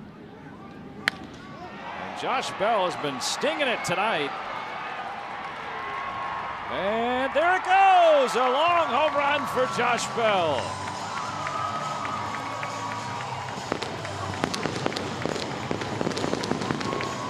And he continues his strong start. Home run number 5. We got a floater. Call the River Patrol. We got a bouncer. Hit one into the Allegheny late at night. A little early fireworks. He's had great distribution now. 3 left-handed, 2 right-handed. That's great balance. Great to see. Power from both sides. After a sluggish start, boy, he's really been swinging the bat, especially these last 2 at bats. Wow. Meaty pitch. Allegheny Health Network Supermo. Those left-handed swings are pretty, aren't they? Yeah. I mean, he looks like a hitter, doesn't he? He got the body for it. He got the swing for it. Very hitterish. Well, he's hit one to left of center for a double, and this one, boom, up on the ride. It is high, it is far. Borrow the line from John Sterling, and it sneaks out. Quite a journey to get through all that infrastructure and out into the water. Splashdown. Yep.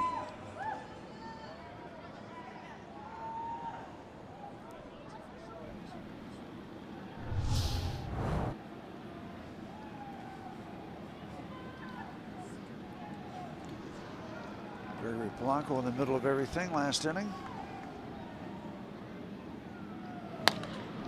Wow, that ball hit almost as hard as that base hit to center field.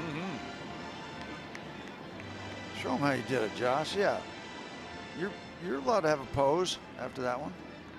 Well, if it stays floating, maybe a souvenir for some bass. Otherwise, the catfish will get it.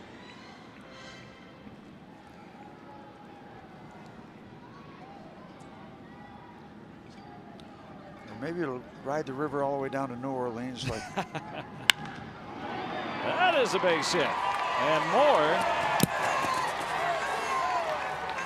Perez gets it in on that double by Polanco. Good to see that bat coming alive after the rain delay tonight.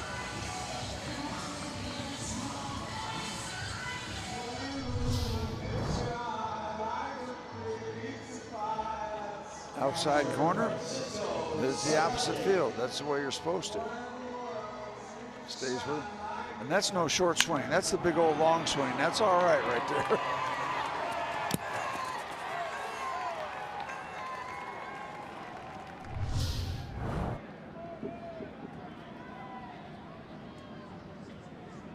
Eighth double for Polanco. And we talk about the value of a short swing. How about the little fat guys that you couldn't get inside on that had the short swings, the Tony Gwynns, the Madlocks, the Kirby Pucketts. You could not get inside on those guys.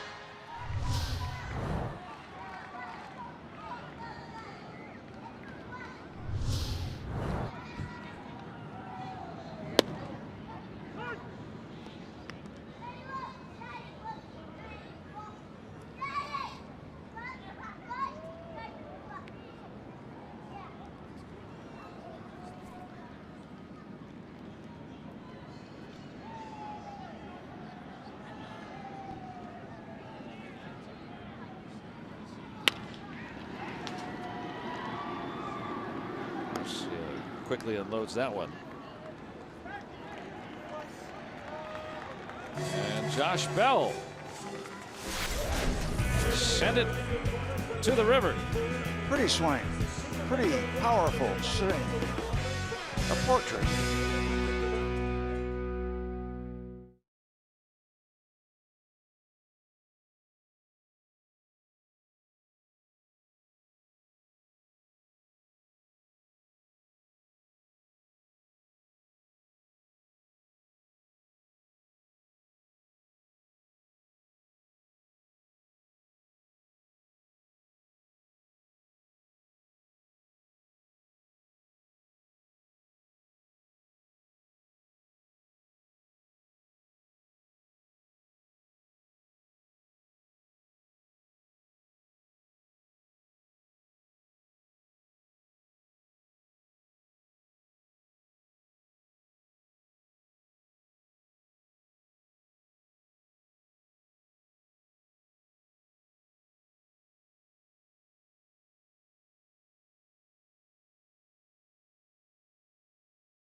Sports is brought to you by the Chevy Malibu and your Western PA Chevy dealers.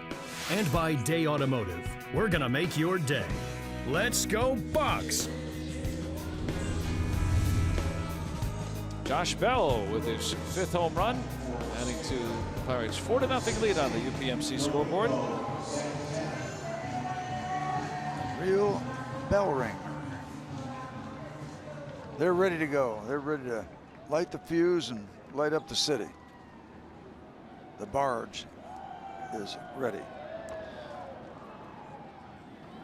How about this Pirate pitching tonight? Just 2 Brewer base runners. A couple of singles earlier on. Now working on a little string of pearls of 7 in a row. That cool started, went 3 before the rain delay. Just out of the reach of Harrison.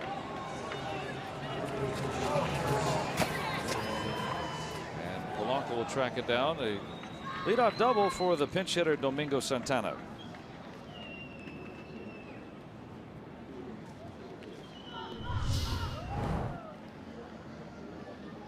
The dive.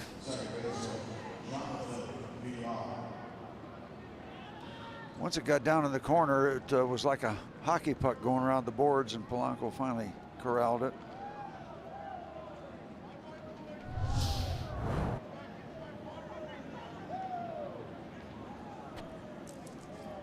And that's the first extra base hit for Milwaukee tonight. You know, they've been through an arduous last few days. There's a former Pirate, Darnell Coles, the hitting coach.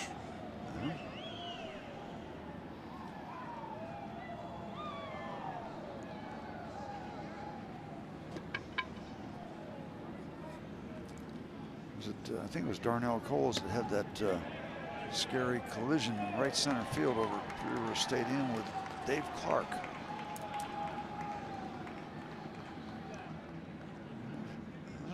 I don't know. There was something. Maybe it was either that or he hit 3 home runs. There was something I remember about Darnell. He did hit 3 home runs in a game. I do know that. Probably a different collision then. I can't tell you that he didn't. I can now. But I know he had 3 home runs in a game. That was what we remember Darnell for.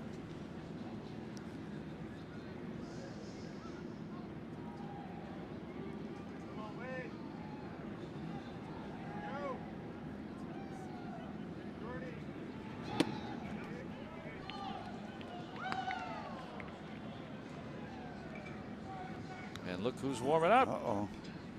Jared Hughes. Good friend. Hughes.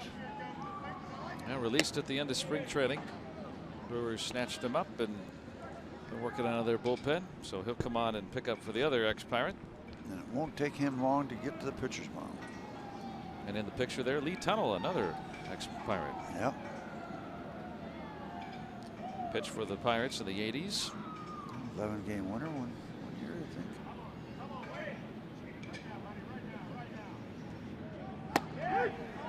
Strike 3 call. VR sent down on strikes. 3 strikeouts for Wade LeBlanc. And Sunday is a kids' day here at PNC Park. The Bucks hosting these Brewers at 1:35. You can enjoy fun and games before, during, and after the game. All kids 14 and younger taking home a Pirates jump rope. Compliments of Allegheny Health Network. Go to pirates.com/kidsdays. Get your tickets. Little late night Buccos this evening. Santana not straying too far there. A frisky Francisco. Throwing on second base, just for fun. Making sure he's awake.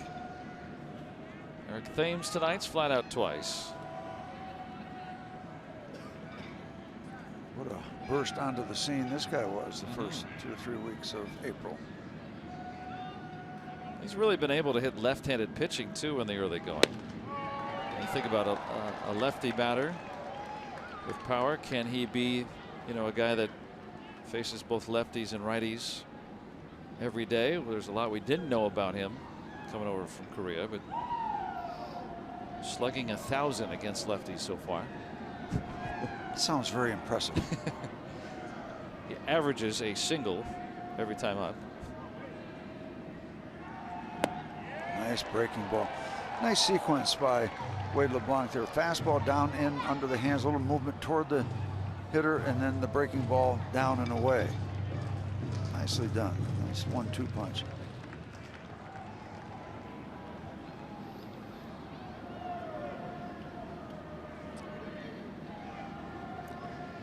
See what they have in store. See what Francisco does here. Inside. Yep. Got him. Yep. Nicely done. In, out, in. Goodbye. 4 strikeouts for LeBlanc, 3 looking. That was really a perfect trio of pitches.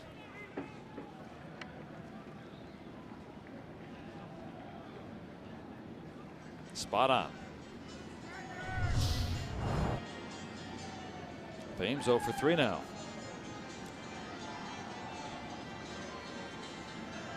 And what do you need from Wade LeBlanc tonight? You need some zeros, but you also need, you know, try to pitch through some quick innings. 43 pitches, he's gotten 8 outs. Yeah, when he came in, we said this would be nice if he could give Clint 3 solid innings. Well, he's done that, and maybe even another.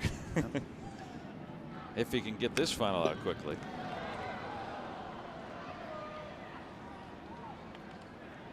The calisthenics. And he might go right through that fence. Yeah, this is a guy that doesn't need the door. And he is eager to be back here at Pittsburgh. Talked at length with all the reporters before the game, expressing his great love for the city, of course, and fondness for all the great fanship during his time with the Pirates. Yeah, he's a treat to be around. He's a treat to be around. One of the nicest guys, I don't care, athlete or not, that you'll ever meet. And you know that there'll be a few butterflies when he comes out. First time around. Mercer holds on to it. Perez runs well. Saves a run. And yeah, if that ball sneaks through, Santana scores easily.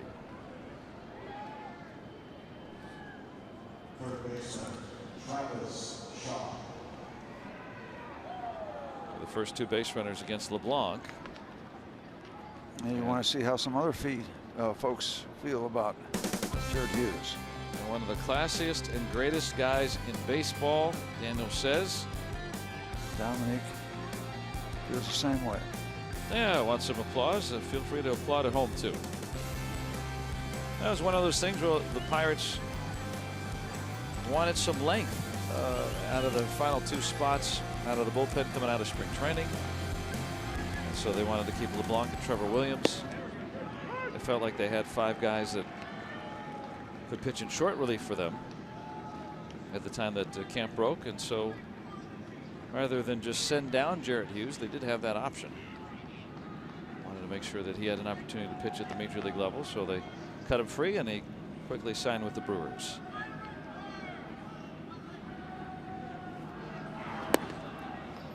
You know, I never went through that, but I can only imagine what a scramble it is when you get a release and you want to find a job right away. And of course, these guys have agents, so there's immediate activity. And right before the season, teams kind of feel like they have their roster set, but the Brewers. Yeah, excuse me, I'm sorry. Yeah, they're trying to finalize rosters, but before the agents era came in, you as a player had to make the calls. Oh, is that right?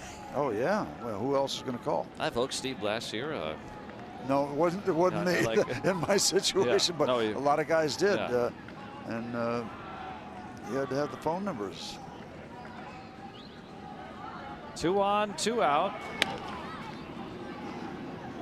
And LeBlanc is going to get out of it. He's put up 3 zeros in relief.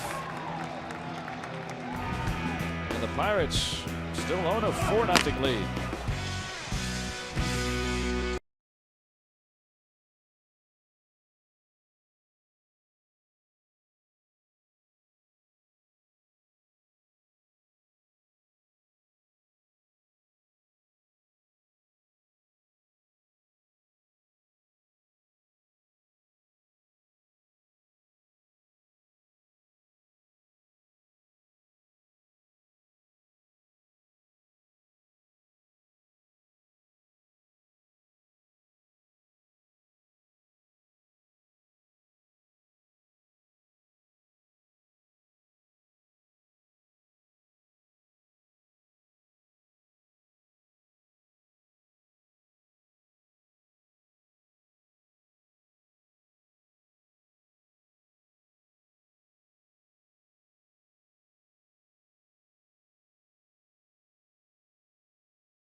Here he comes. Coming into the ball game for the Brewers, and a moment ago on the scoreboard here, a nice tribute. He struck him out. Hughes strikes out the side. Swing and a miss. The great escape. Swing and a miss. He struck him out. Jared Hughes. Do a lot of double plays for the Buccos.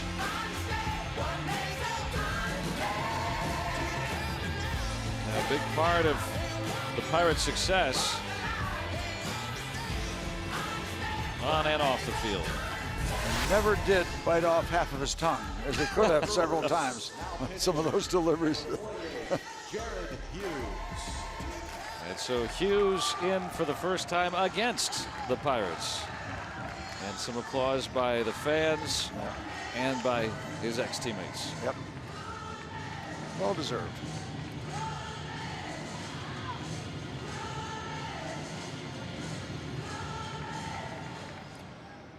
Got a win already for the Brew Crew. Appearance number 12, ERA in a good range.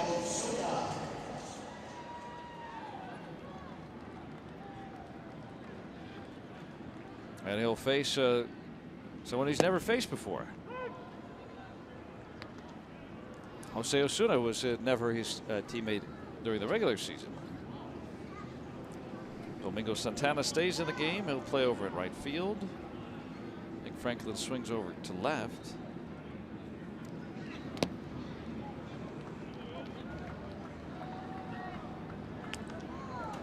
And to complete the changes, Hernan Perez goes from left to third base. So pitcher will bat in the 4th spot. Travis Shaw out.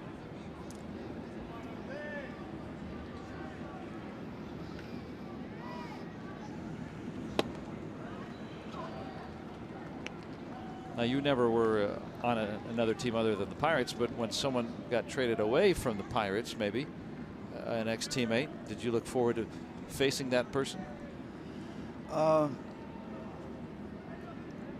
No, because they might have a little edge, knowing my approach, my patterns of pitching. So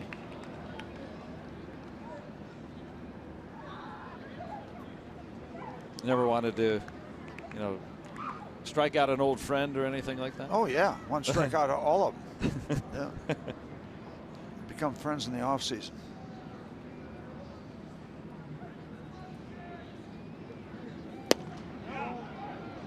Just missed. Still got that speed with his sinking fastball, does Jared, 94 miles an hour with some movement, and a very good looking pitch that he didn't get the call on.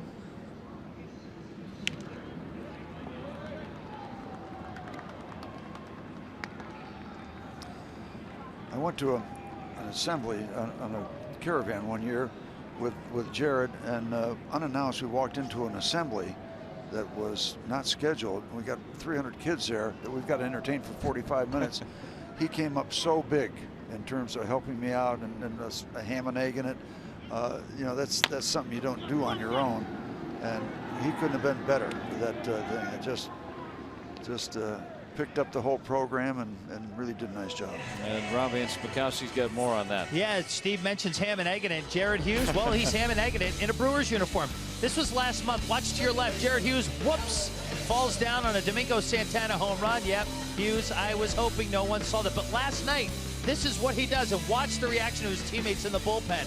He tweets out, sweet redemption, and watch his teammates getting on the action. As you guys mentioned, certainly we miss Jared Hughes, the person.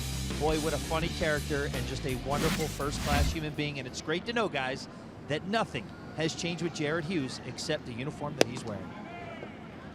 Those are funny moments. Yeah, they had a quote-unquote chalk outline of him after that fall out there. Oh, yeah. Having some fun. Great to see that he's fitting in there. And he's got some familiar faces with him out there. We've seen Rob Scahill tonight. Also, Neftali Feliz, who was with the Pirates last season, out there in the bullpen as the Brewers closer. And he's a good sport about all that kind of stuff, too. He's got the ideal personality. He really does.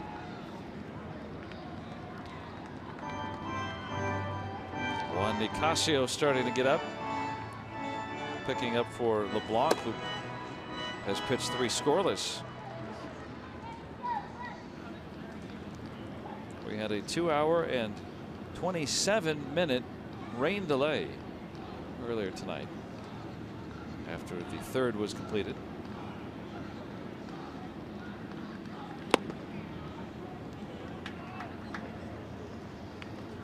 Facing Alan Hansen, who was briefly a teammate of Hughes's last year.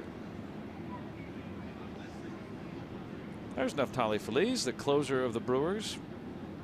Like pitching for the Pirates, but the opportunity to pitch the ninth was the main reason why he wanted to go to Milwaukee. A couple of comebackers.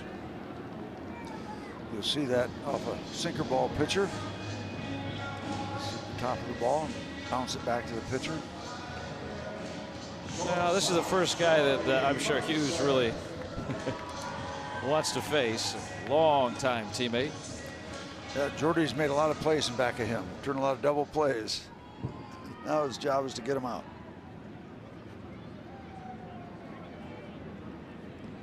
Teammates for a half a decade.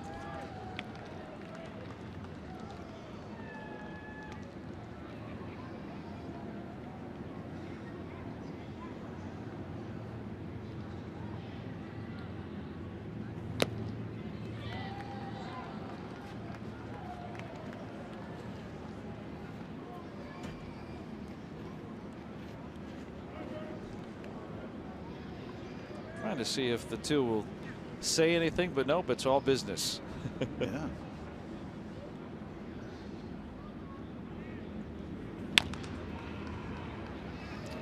And big business. Wade LeBlanc, 3 scoreless in tidy fashion tonight. Well done. Now, he has been very quietly a savior out of that bullpen on nights where either the starter couldn't go very far, or tonight like a rain delay where the starter gets stuck after 3 innings, can't continue because of that. Just picking up innings, being effective. That's not automatic. Phil Goslin out on deck. He would bat for LeBlanc if that spot does come up.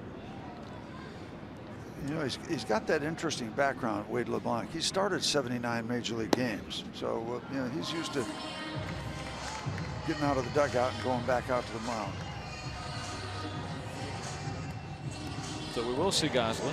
Yeah, LeBlanc really more comfortable as a reliever, he said, because he doesn't have time to think about his start. He would overthink, and working in relief, he could just go out and pitch not overthink things, and that's something that troubled him early in his career. Now in his 30s, you know, throwing 86 to 88 miles an hour doesn't matter. He hits his spots, feels comfortable and confident. Been a valuable find.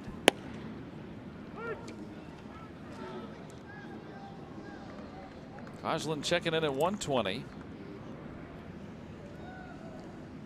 Coming into the season in about 500 at bats over his career. 283 career hitter. Good numbers. Talking with him the other day about it, and just he feels like, you know, you have a slow month, and it feels like a good month is coming. It's always more pronounced when that slow month is in April. There's a solid base hit. And he knows how to come off the bench. Get his money's worth in his bats. Yeah, just you know, playing every day during spring training, it is an adjustment when you get to April and have to do that. .257 career pinch hitter prior to this season. So, like I said, Steve, he knows the drill. And the Pirates trying to start something up here against their old friend with 2 outs. So tough to come off the bench. You got one at bat, one chance to do it. Relief pitchers come off the bench, so to speak. Closers come off the bench. They get a little wiggle room, not much, but that pinch hitter, here it is. Now or never.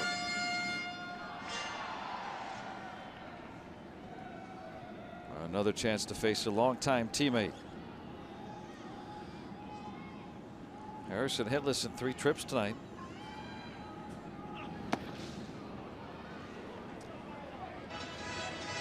You know, the old numbers, when the Pirates score 4 runs or more, the record is quite good. They got 4 tonight. Pirates undefeated when shutting out their opponents. Yeah, funny how that works.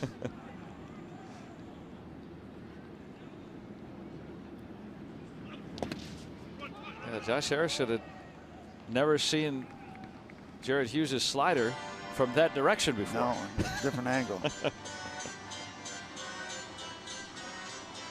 Jim Reynolds got a piece of that. Or vice versa. Oh, yeah. Oh, I didn't see where it got him. Oh, boy. We talk about how the catchers are tough. Those umpires, every 4 nights working behind the plate, they get beat up just as much. So different to see a Brewer catcher that's not named Jonathan Lucroy. That signature kind of look, that signature presence. He was a mainstay there. Yep. Now with the Texas Rangers, free agent at year's end. He hit that foul off his foot. Of course, he hit it off his foot. That's what he hurts all the time, that foot. He got hit with a pitch in that foot and lower leg area 4 consecutive plate appearances earlier this year. At least there's a guard there. Shin guard, yeah, but it still hurts. Still hurts, yeah, as you might be able to tell from that. And he'll pretend it doesn't and get right back in there. Yeah, it doesn't feel better. It just, they continue.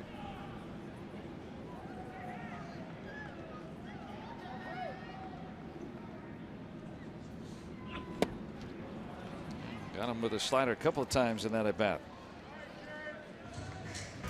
So we're through 6. Pirates shutting out the Brewers.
It's 4-0 as we start the 7th. On a late night here on the banks of the Allegheny. And there's just a little bit of time left. Yes, Cinco de Mayo, quick. Get it in. And how about back on Cinco de Mayo back in 1998? Francisco Cordova earning the win for the Pirates, a native of Veracruz. And Ricardo Rincon recording the save in that affair, a native of Cordoba, Mexico. And Jermaine Allensworth driving in a couple of runs in that win over St. Louis. What now, 19 years ago. Gifton Gopay in the game at second base on the double switch. By the way, that was a 5-2 win over the Cardinals. That's my favorite score, 5-2. Do you have a favorite score? No. Okay. There's plenty of time. I was trying to think of We've only something played cool, 30 and games. I couldn't. That's all right. Yeah. You got all season to come up with. I've never been asked that question before. 1-0? I don't know. I like a pitcher's duel. Well, the reason my 5-2 it's definitive. You made a statement, but you haven't embarrassed the other team. No, it's a solid win, but you haven't embarrassed. So I think it's good sportsmanship. Offense is good, and pitching's good. I kind of like your favorite score before the end of this homestand, if I could. Okay, yeah. Yeah. I like it because every swing of the bat could tie the game or double the lead. Managers play late for a single run. So you see a style of baseball that's seldom played usually, a small ball, at least these days.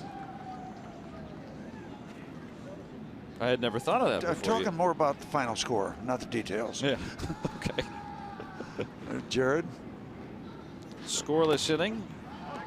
Allowed a hit and a walk. Struck out Josh Harrison.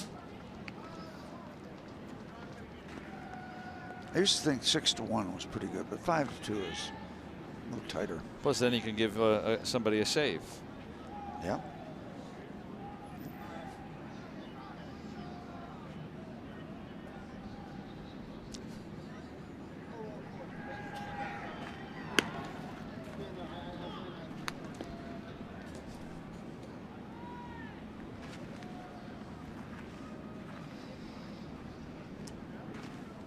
Nick Franklin has moved over to left. Just out of the reach. Well, when you got Ngope out there, you never know. And again, out of the reach twice. Well, his range and his glove are spectacular, and yeah, I thought there's no doubt that ball's going to sneak into center, and it almost didn't. Still got a piece of it. You can see how far he goes to get some leather on this ball, which is not surprising. It's great reactions. And really, just a special fielder, Ngope. We were treated to some eye-popping and thought to be impossible plays in spring training.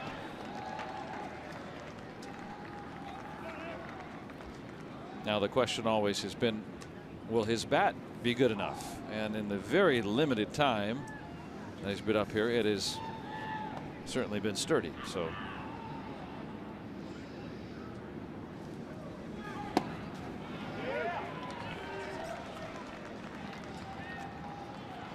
Mid-90s Wow. action from Nicasio. Someone's already got the shirt. Yep.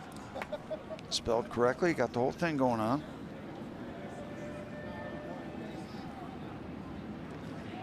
Wearing number 61.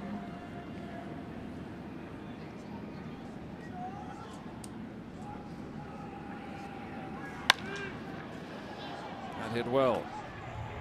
And Osuna can't get there. Franklin will be held at third on the double by Keon Broxton. And the Brewers threatening now here in the seventh.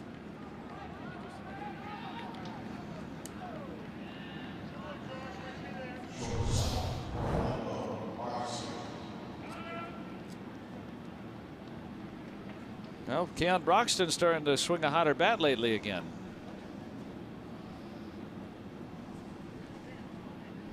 Got off to a cool start, but Uncle Ray wants to come out and talk to Nicasio. 6 double for Broxton. And Ray Siriage is out. Well, Gift Ngope, really not only just a milestone event for him making the major leagues, but a t-shirt opportunity. Pittsburgh Clothing Company making that one for us. First-year player gets his own t-shirt. Well, how about that? A 1 in 1.2 billion chance, right, of making the major leagues. All the different people in the continent of Africa, as you see it outlined, dotting the I there. And so a creative design that honors the momentous arrival of Gifton Gopay. Reading all the stories, social media from South Africa especially, but throughout the continent, really enrapturing folks there. It really was a huge deal. Now Orlando Arcia, who has grounded out twice. And you would like to save this situation, not let either one of these guys score, but the fact is they can't beat you. This is the priority right here. And they say, well, you want to give up 2 runs. No, you don't want to. But if you can stop it right here, you could live with that if you had to. Here's the man you want. And here's the man you got. And Gopay has the second out. Big out in a 4-0 ball game when they're trying to make noise here with runners in scoring position, 1 out. And Felipe Rivero getting loose. Well, not out of the woods yet, though.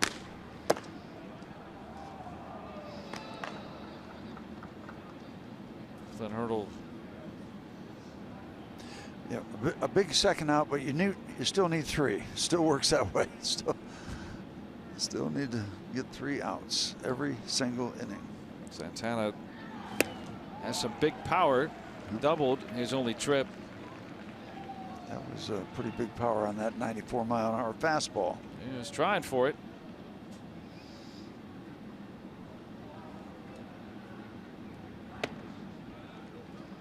Power and power here from that right arm of Nicasio. Yeah, trying to get in on the hands. And speaking of power, Jacob Barnes, a very hard thrower.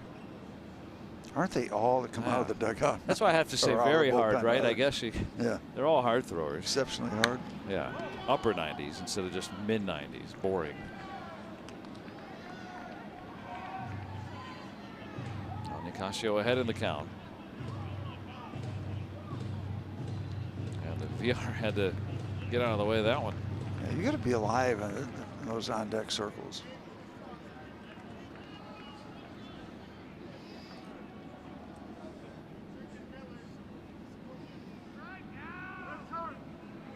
And Cervelli wants to make sure this one's right.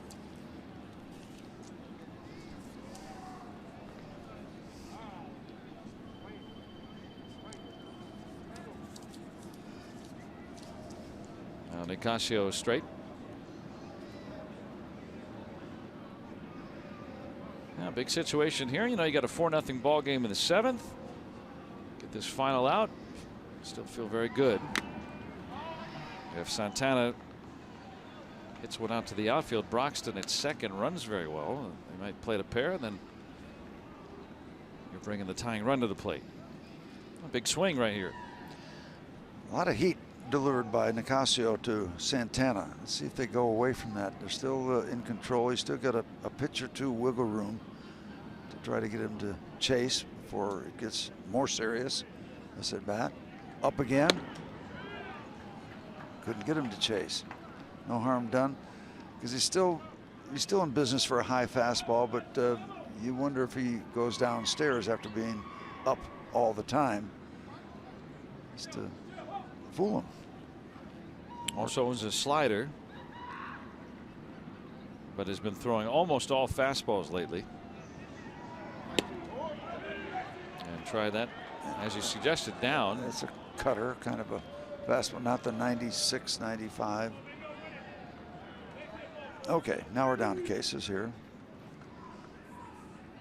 Well, if you lose Santana, it's Jonathan VR.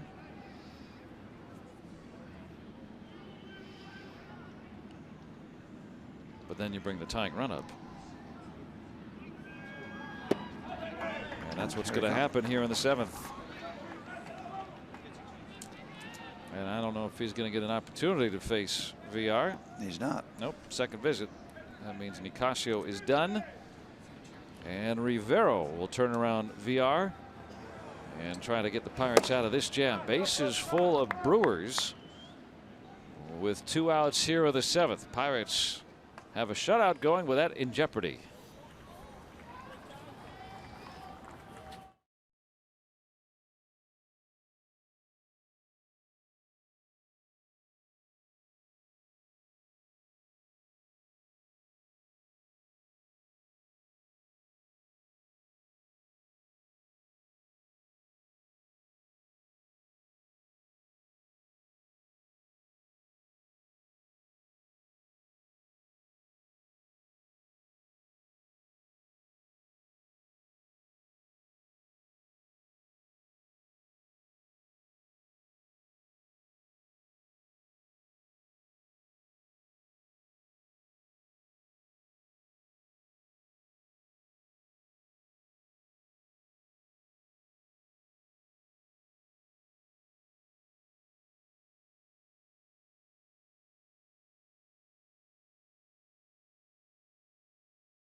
Pirates at the moment leading 4-0. Brewers threatening here in the top of the 7th.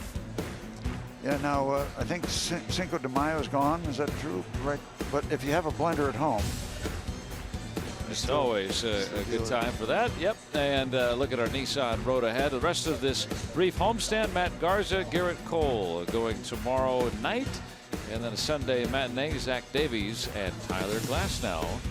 In the conclusion of this series. You know, you talk about the intensity of the starters tonight with Cool and Jimmy Nels. How about the intensity tomorrow night? Garza and Cole. That's great. I mean, that is going to amp it up real good. A couple of fiery right-handers. Yeah, high octane intensity. And a fire-throwing left-hander. Yep. Felipe, 0.56 ERA. Thank you very much. 16 innings, 15 strikeouts, 203 batting average by opponents. Well, this is what a fireman does, right? When Elroy Face was pitching, right? This would be a chance to use him right here, right? Yep. Oh, yeah. A lot of 3-inning saves. Or even wins in Elroy's case. Now, the game could be saved right here, even if Rivero doesn't get credit for it. Comes away from that big heat fastball and gets even in the count.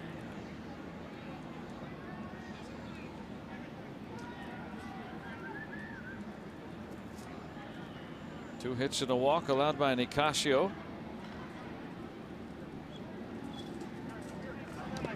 Whoa, good stop by Cervelli. Wow. What a save.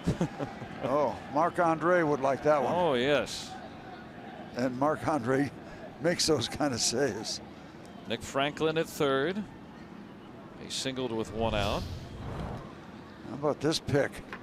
And that's so tough because that's a bounce way out in front. That's not a smother save with the glove that you just put the glove down there. You've got to really kind of feel your way along where you want to have that glove position because the bounce is so early, so far away. And then he takes one off the mask. Business as usual, number 29.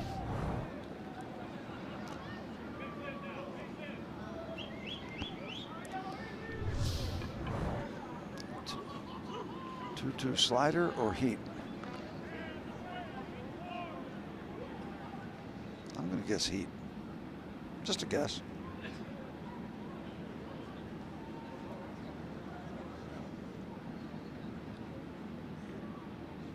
Two pitch. Shattered bat. And they got the force. And Rivero gets out of a big jam. Bases loaded. Getting the final out and a good time to stretch. Pirates still shutting out the Brewers.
Finally heard the call. Is it the calm before the fall? So fight another day and try to sweat your dreams away. Go shining like a light. It's a Friday night in Summerland. And there it goes. A long home run for Josh Bell. It's a Friday night in Summerland. Still technically a Friday night. For another minute or so. Thanks for staying up late with us here tonight. We had a rain delay earlier tonight. Pirates holding on to that 4-0 lead. Good job by Felipe Rivero. Getting out of that bases loaded jam. It's a good looking score on our UPMC scoreboard. And Josh Bell with that home run. Yep, we got what, another minute plus. Oh, I didn't realize. I thought we were past it. All right, get the blender. Plug the blender in. Yeah, Cinco de Mayo, if you celebrate that. You know, I mean, who doesn't remember the Battle of the Puebla from 1862? It's a big day. That's what it signifies in Mexico. All right. I remember the USS Pueblo, commanded by Jacob Barnes. No. Oh. Lloyd Booker. He knocked Booker. it down. Go get it, go get it. Barnes has to go over to cover. Sorry to interrupt, Steve. That's all right. It was not even connected. Okay. Another late night reach. Yeah. Stay tuned for more of those. Yeah. As we move along. Well, hard hit there by Bell, too. And a double and a home run tonight. Andrew McCutchen, he's been on base in 23 straight games. That on the line. In jeopardy, yeah. Hitting us in 3 trips tonight. Now this rookie right-hander, well, he just gets up. There it is. Happy 6 de Mayo to you. May the 6th be with you. Yeah. Or whatever I'm supposed to say. Yep, in your own Pueblo.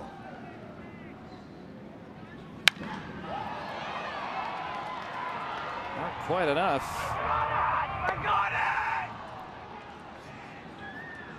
And either Santana's got a really loud voice or that was a fan. I think it was a fan. Somebody called it. One of those guys out there. It's fun to be at a ball game this time of night, isn't it? Hey, you still got your scorecard here tonight? You can say big with the Dick's Sporting Goods scorecard. Use it to get $10 off your tickets in the outfield box Sunday through Thursday home games. Go to pirates.com/scorecard and secure your tickets today. Yeah, that's Willie Stargell territory out there too. That's cool that that guy's got the shirt. Yep.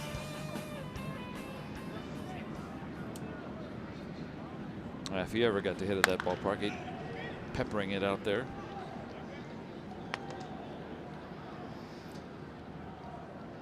You would have enjoyed watching him hitting them over the roof at Forbes Field. It was 300 feet down the line, but you had a fence to get it over, and then he'd hit it up over the roof just for good measure. Well, the swimmers in Montreal at the Jarry Park were always alerted to when Stargell would come up to bat. All the kayakers, I'm sure, on the Allegheny, if he ever got to swing here, would be set in motion. Up in Jarry Park, it was adult swim. Stargell's up, everybody out of the pool. Polanco has swung a better bat tonight after the rain delay. Hard hit single up the middle, drove in a run in a 9-pitch at bat. Now they got to keep track of that. Aren't there stats for what you do after rain delays? Come on. These days, maybe. Hey, somewhere they've got it. There's another Stargell fan. Goes by angry fan on Twitter, but he didn't look so angry tonight. Yeah. Second time I mentioned him this week, I think. He's everywhere. Pirates down in order. Still lead 4-0.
Root Sports is brought to you by Barrel.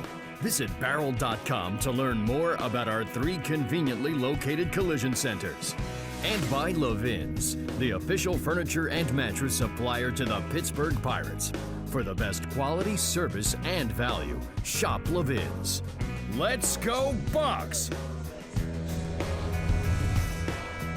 We move on to the 8th inning. We're on a Saturday morning. Oh, the colors. Look at the colors.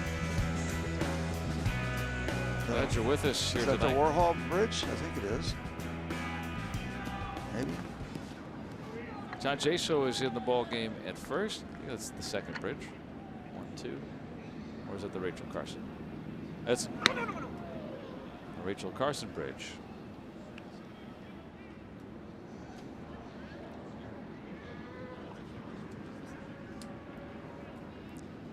Eric Thames hitless in 3 trips tonight. Trying to catch up to 98-mile-an-hour heat. Tough to do.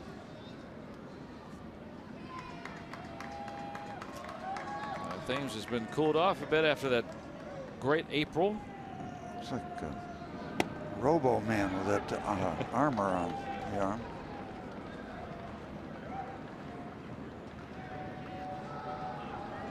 Fastball, then a curveball. Last 2 pitches. And take him outside a little further with a breaking ball. 5 for his last 30 now. Sorry, Steve. So he is human. Look at our Allegheny Health Network Super Bowl. That breaking ball right there will humanize a lot of left-hand batters. Now, Rivero's something special. He was acquired in that Mark Melanson deal at the trade deadline last year. And prior to tonight, since joining the Pirates, an ERA of 2.28. And he had a rough outing right at the end of last season. You know, the Pirates at that point had been eliminated. He gave up 5 runs in a third of an inning. If you want to just play with some fancy math, Rivero's ERA without that game, 1.26 as a Pirate. 0.56 or less than that so far this year. And coming in with a bases loaded jam, 2 outs last inning. Getting a tough hitter in VR.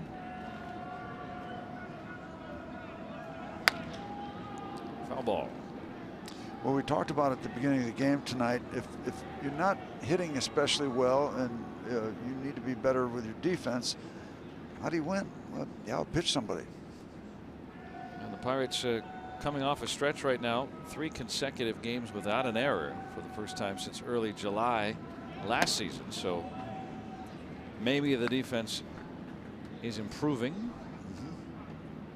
Errorless so far tonight as well.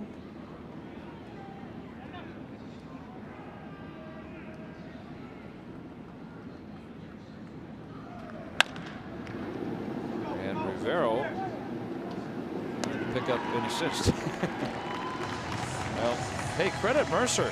He's heading out, you know, up the middle to field that ball, and he put on the brakes in a hurry.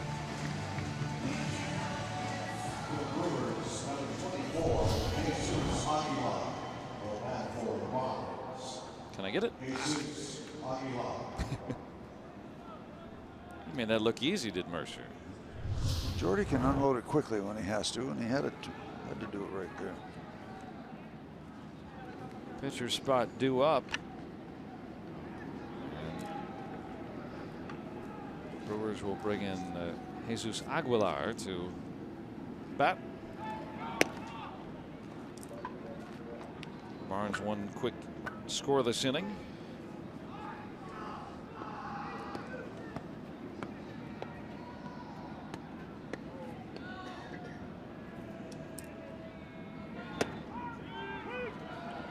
We had a 2-hour and 27-minute rain delay earlier tonight. It was a scoreless game after 3 innings. And the rains came and persisted. And the Pirates, right after their first chance at bat after the rains, a 3-run inning off of their former teammate Rob Scahill. They added another when Josh Bell homered in the 5th off Scahill. Tidy work for Mr. Rivero. 4 up and 4 down against him. Keeping the shutout intact. Buccos up 4-0.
under the stars tonight, to be sure. Working past the midnight hour tonight. Thanks for sticking with us, even if it is past your bedtime. Yeah, pretty neat night for Josh Bell. Some good work of the bat and then a little slick glove work. Ball trying to jump out of the glove, it did, but got the glove back around it before it got on the dirt. Yeah, hard hit double, a home run tonight for Bell. He's out of the ball game, and in it is Jan Marinez.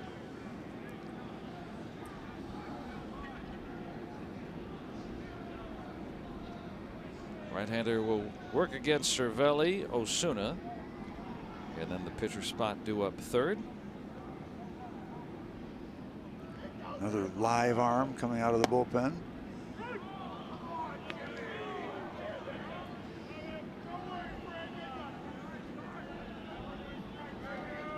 Discussion. Cervelli, Reynolds. Reynolds will prevail. As Francisco gets the look. The arbiter always does. On our UPMC strike zone.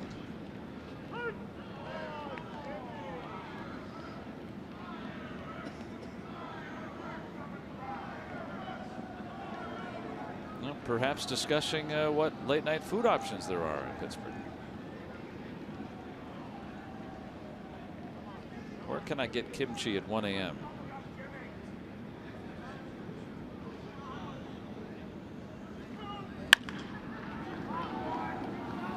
It's a foul ball. I have to ask what kimchi is, of course. Korean spicy cabbage. If that's, I think that's you're probably, asking. I think that's probably the way to describe it. Okay. Trying to think of something unusual. Yeah. I think I'm good just hanging there with Triscuits and squirt cheese. Yeah. Is there any squirt cheese left? Not in my house. I gotta go okay. get some more. Yeah, we need to make a shopping run.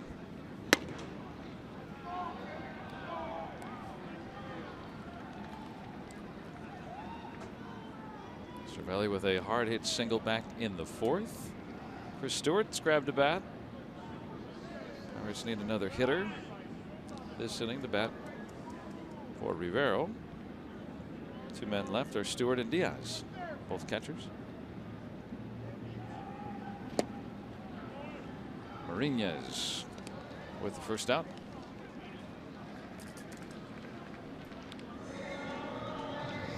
Hey, just a reminder, as you enjoy a cold one, to look forward to Miller Time later in the game, brought to you by Miller Lite. There's a late night food option, hops and grain. There you go, right? Yeah.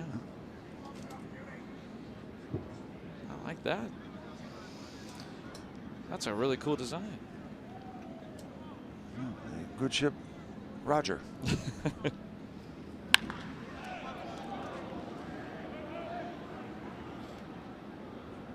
Osuna tonight, hit this in 3 trips.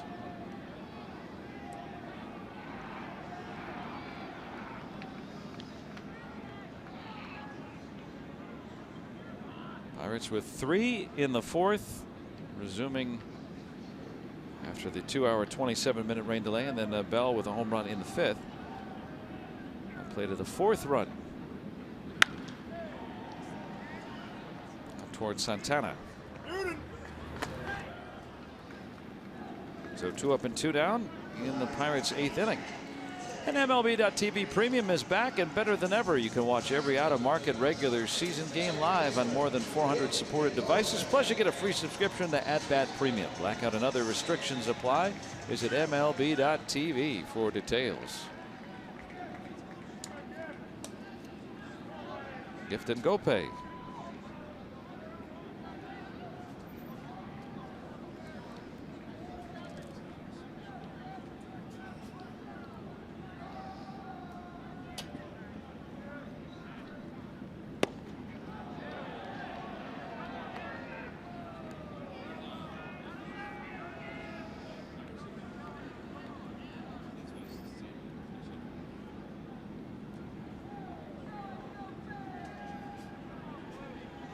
Gope off to a great start. with the bat.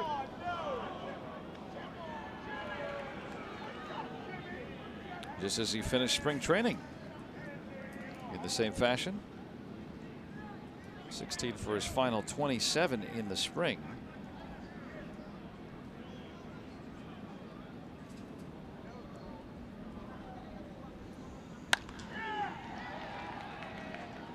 And VR. A good pick by Thames takes care of that. So the Pirates down in order and trying to lock down this 4-0 lead.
Matt Garza takes the mound. Our coverage begins at 6:30 for Pirates pregame, presented by WB Mason.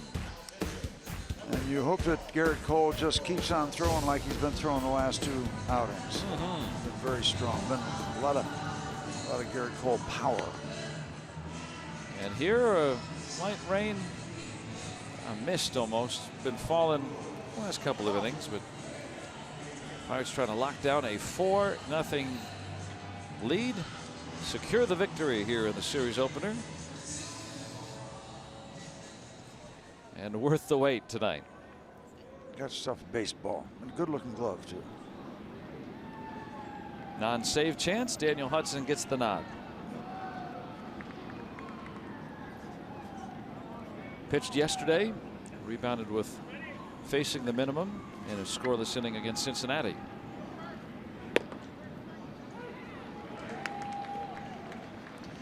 So Rivera goes an inning, a third of spotless relief. Facing 4 batters, retiring 4 batters.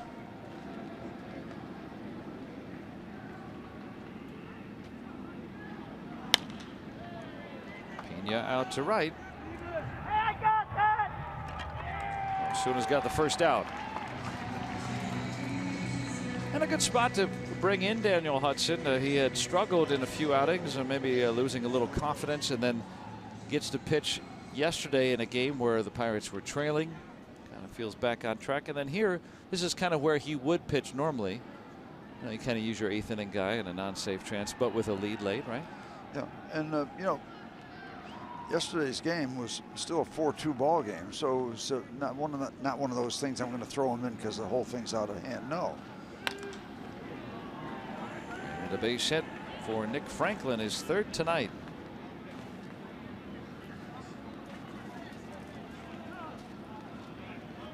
Well, the Brewers' big threat was a bases loaded situation with 2 outs in the 7th, and Rivera got VR just to get in out case in the Pirate bullpen, as you see. Well, if another man gets on, it becomes a save opportunity, and a lot of managers will pitch to the save opportunity these days. Clint Hurdle no exception. How about a 2-hopper to second base right here? That would be great. Broxton tough to double up. with those wheels, but can be done. Has yet to bounce into one this year. Ex-Pirate doubled his last time. Each team with 7 hits. Pirates have counted more. And don't forget to stay tuned after the ball game tonight. Robin Teak standing by for Pirates post game. And Josh Bell, might hear from him tonight after his home run and double. Key contributor with the bat tonight. I want the Pirates pitching too. Poole and LeBlanc each with 3 scoreless. DiCasio and Rivero combining for 2 shutout frames, and the Pirate always on point. Had to chase it down, but he found it under the seats. Got himself a baseball.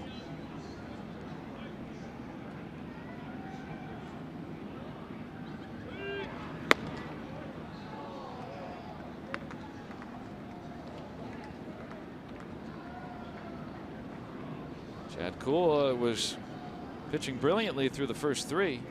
The rains came. Nearly a 2.5-hour rain delay. Well, both starters were done for the night. And he struck him out. And out away from victory. Good to see that from Daniel right there.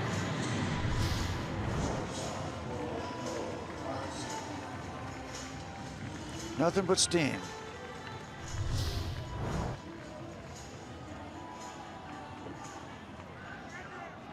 Pirates going for the shutout win.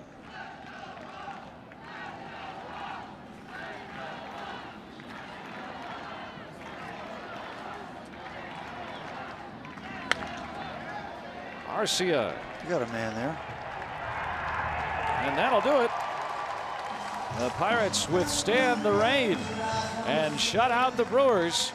Pirates blanking Milwaukee 4-0. That's the way you do it. When the other team doesn't score, hard for you to get beat. So, yeah, you can talk about offense a little more. You can talk about defense getting a little better, and it was tonight. Very good defense backing up, very good pitching. Pirates get a W. Good feel after a tough 4 games in Cincinnati. Good feel for the Bucs to come home.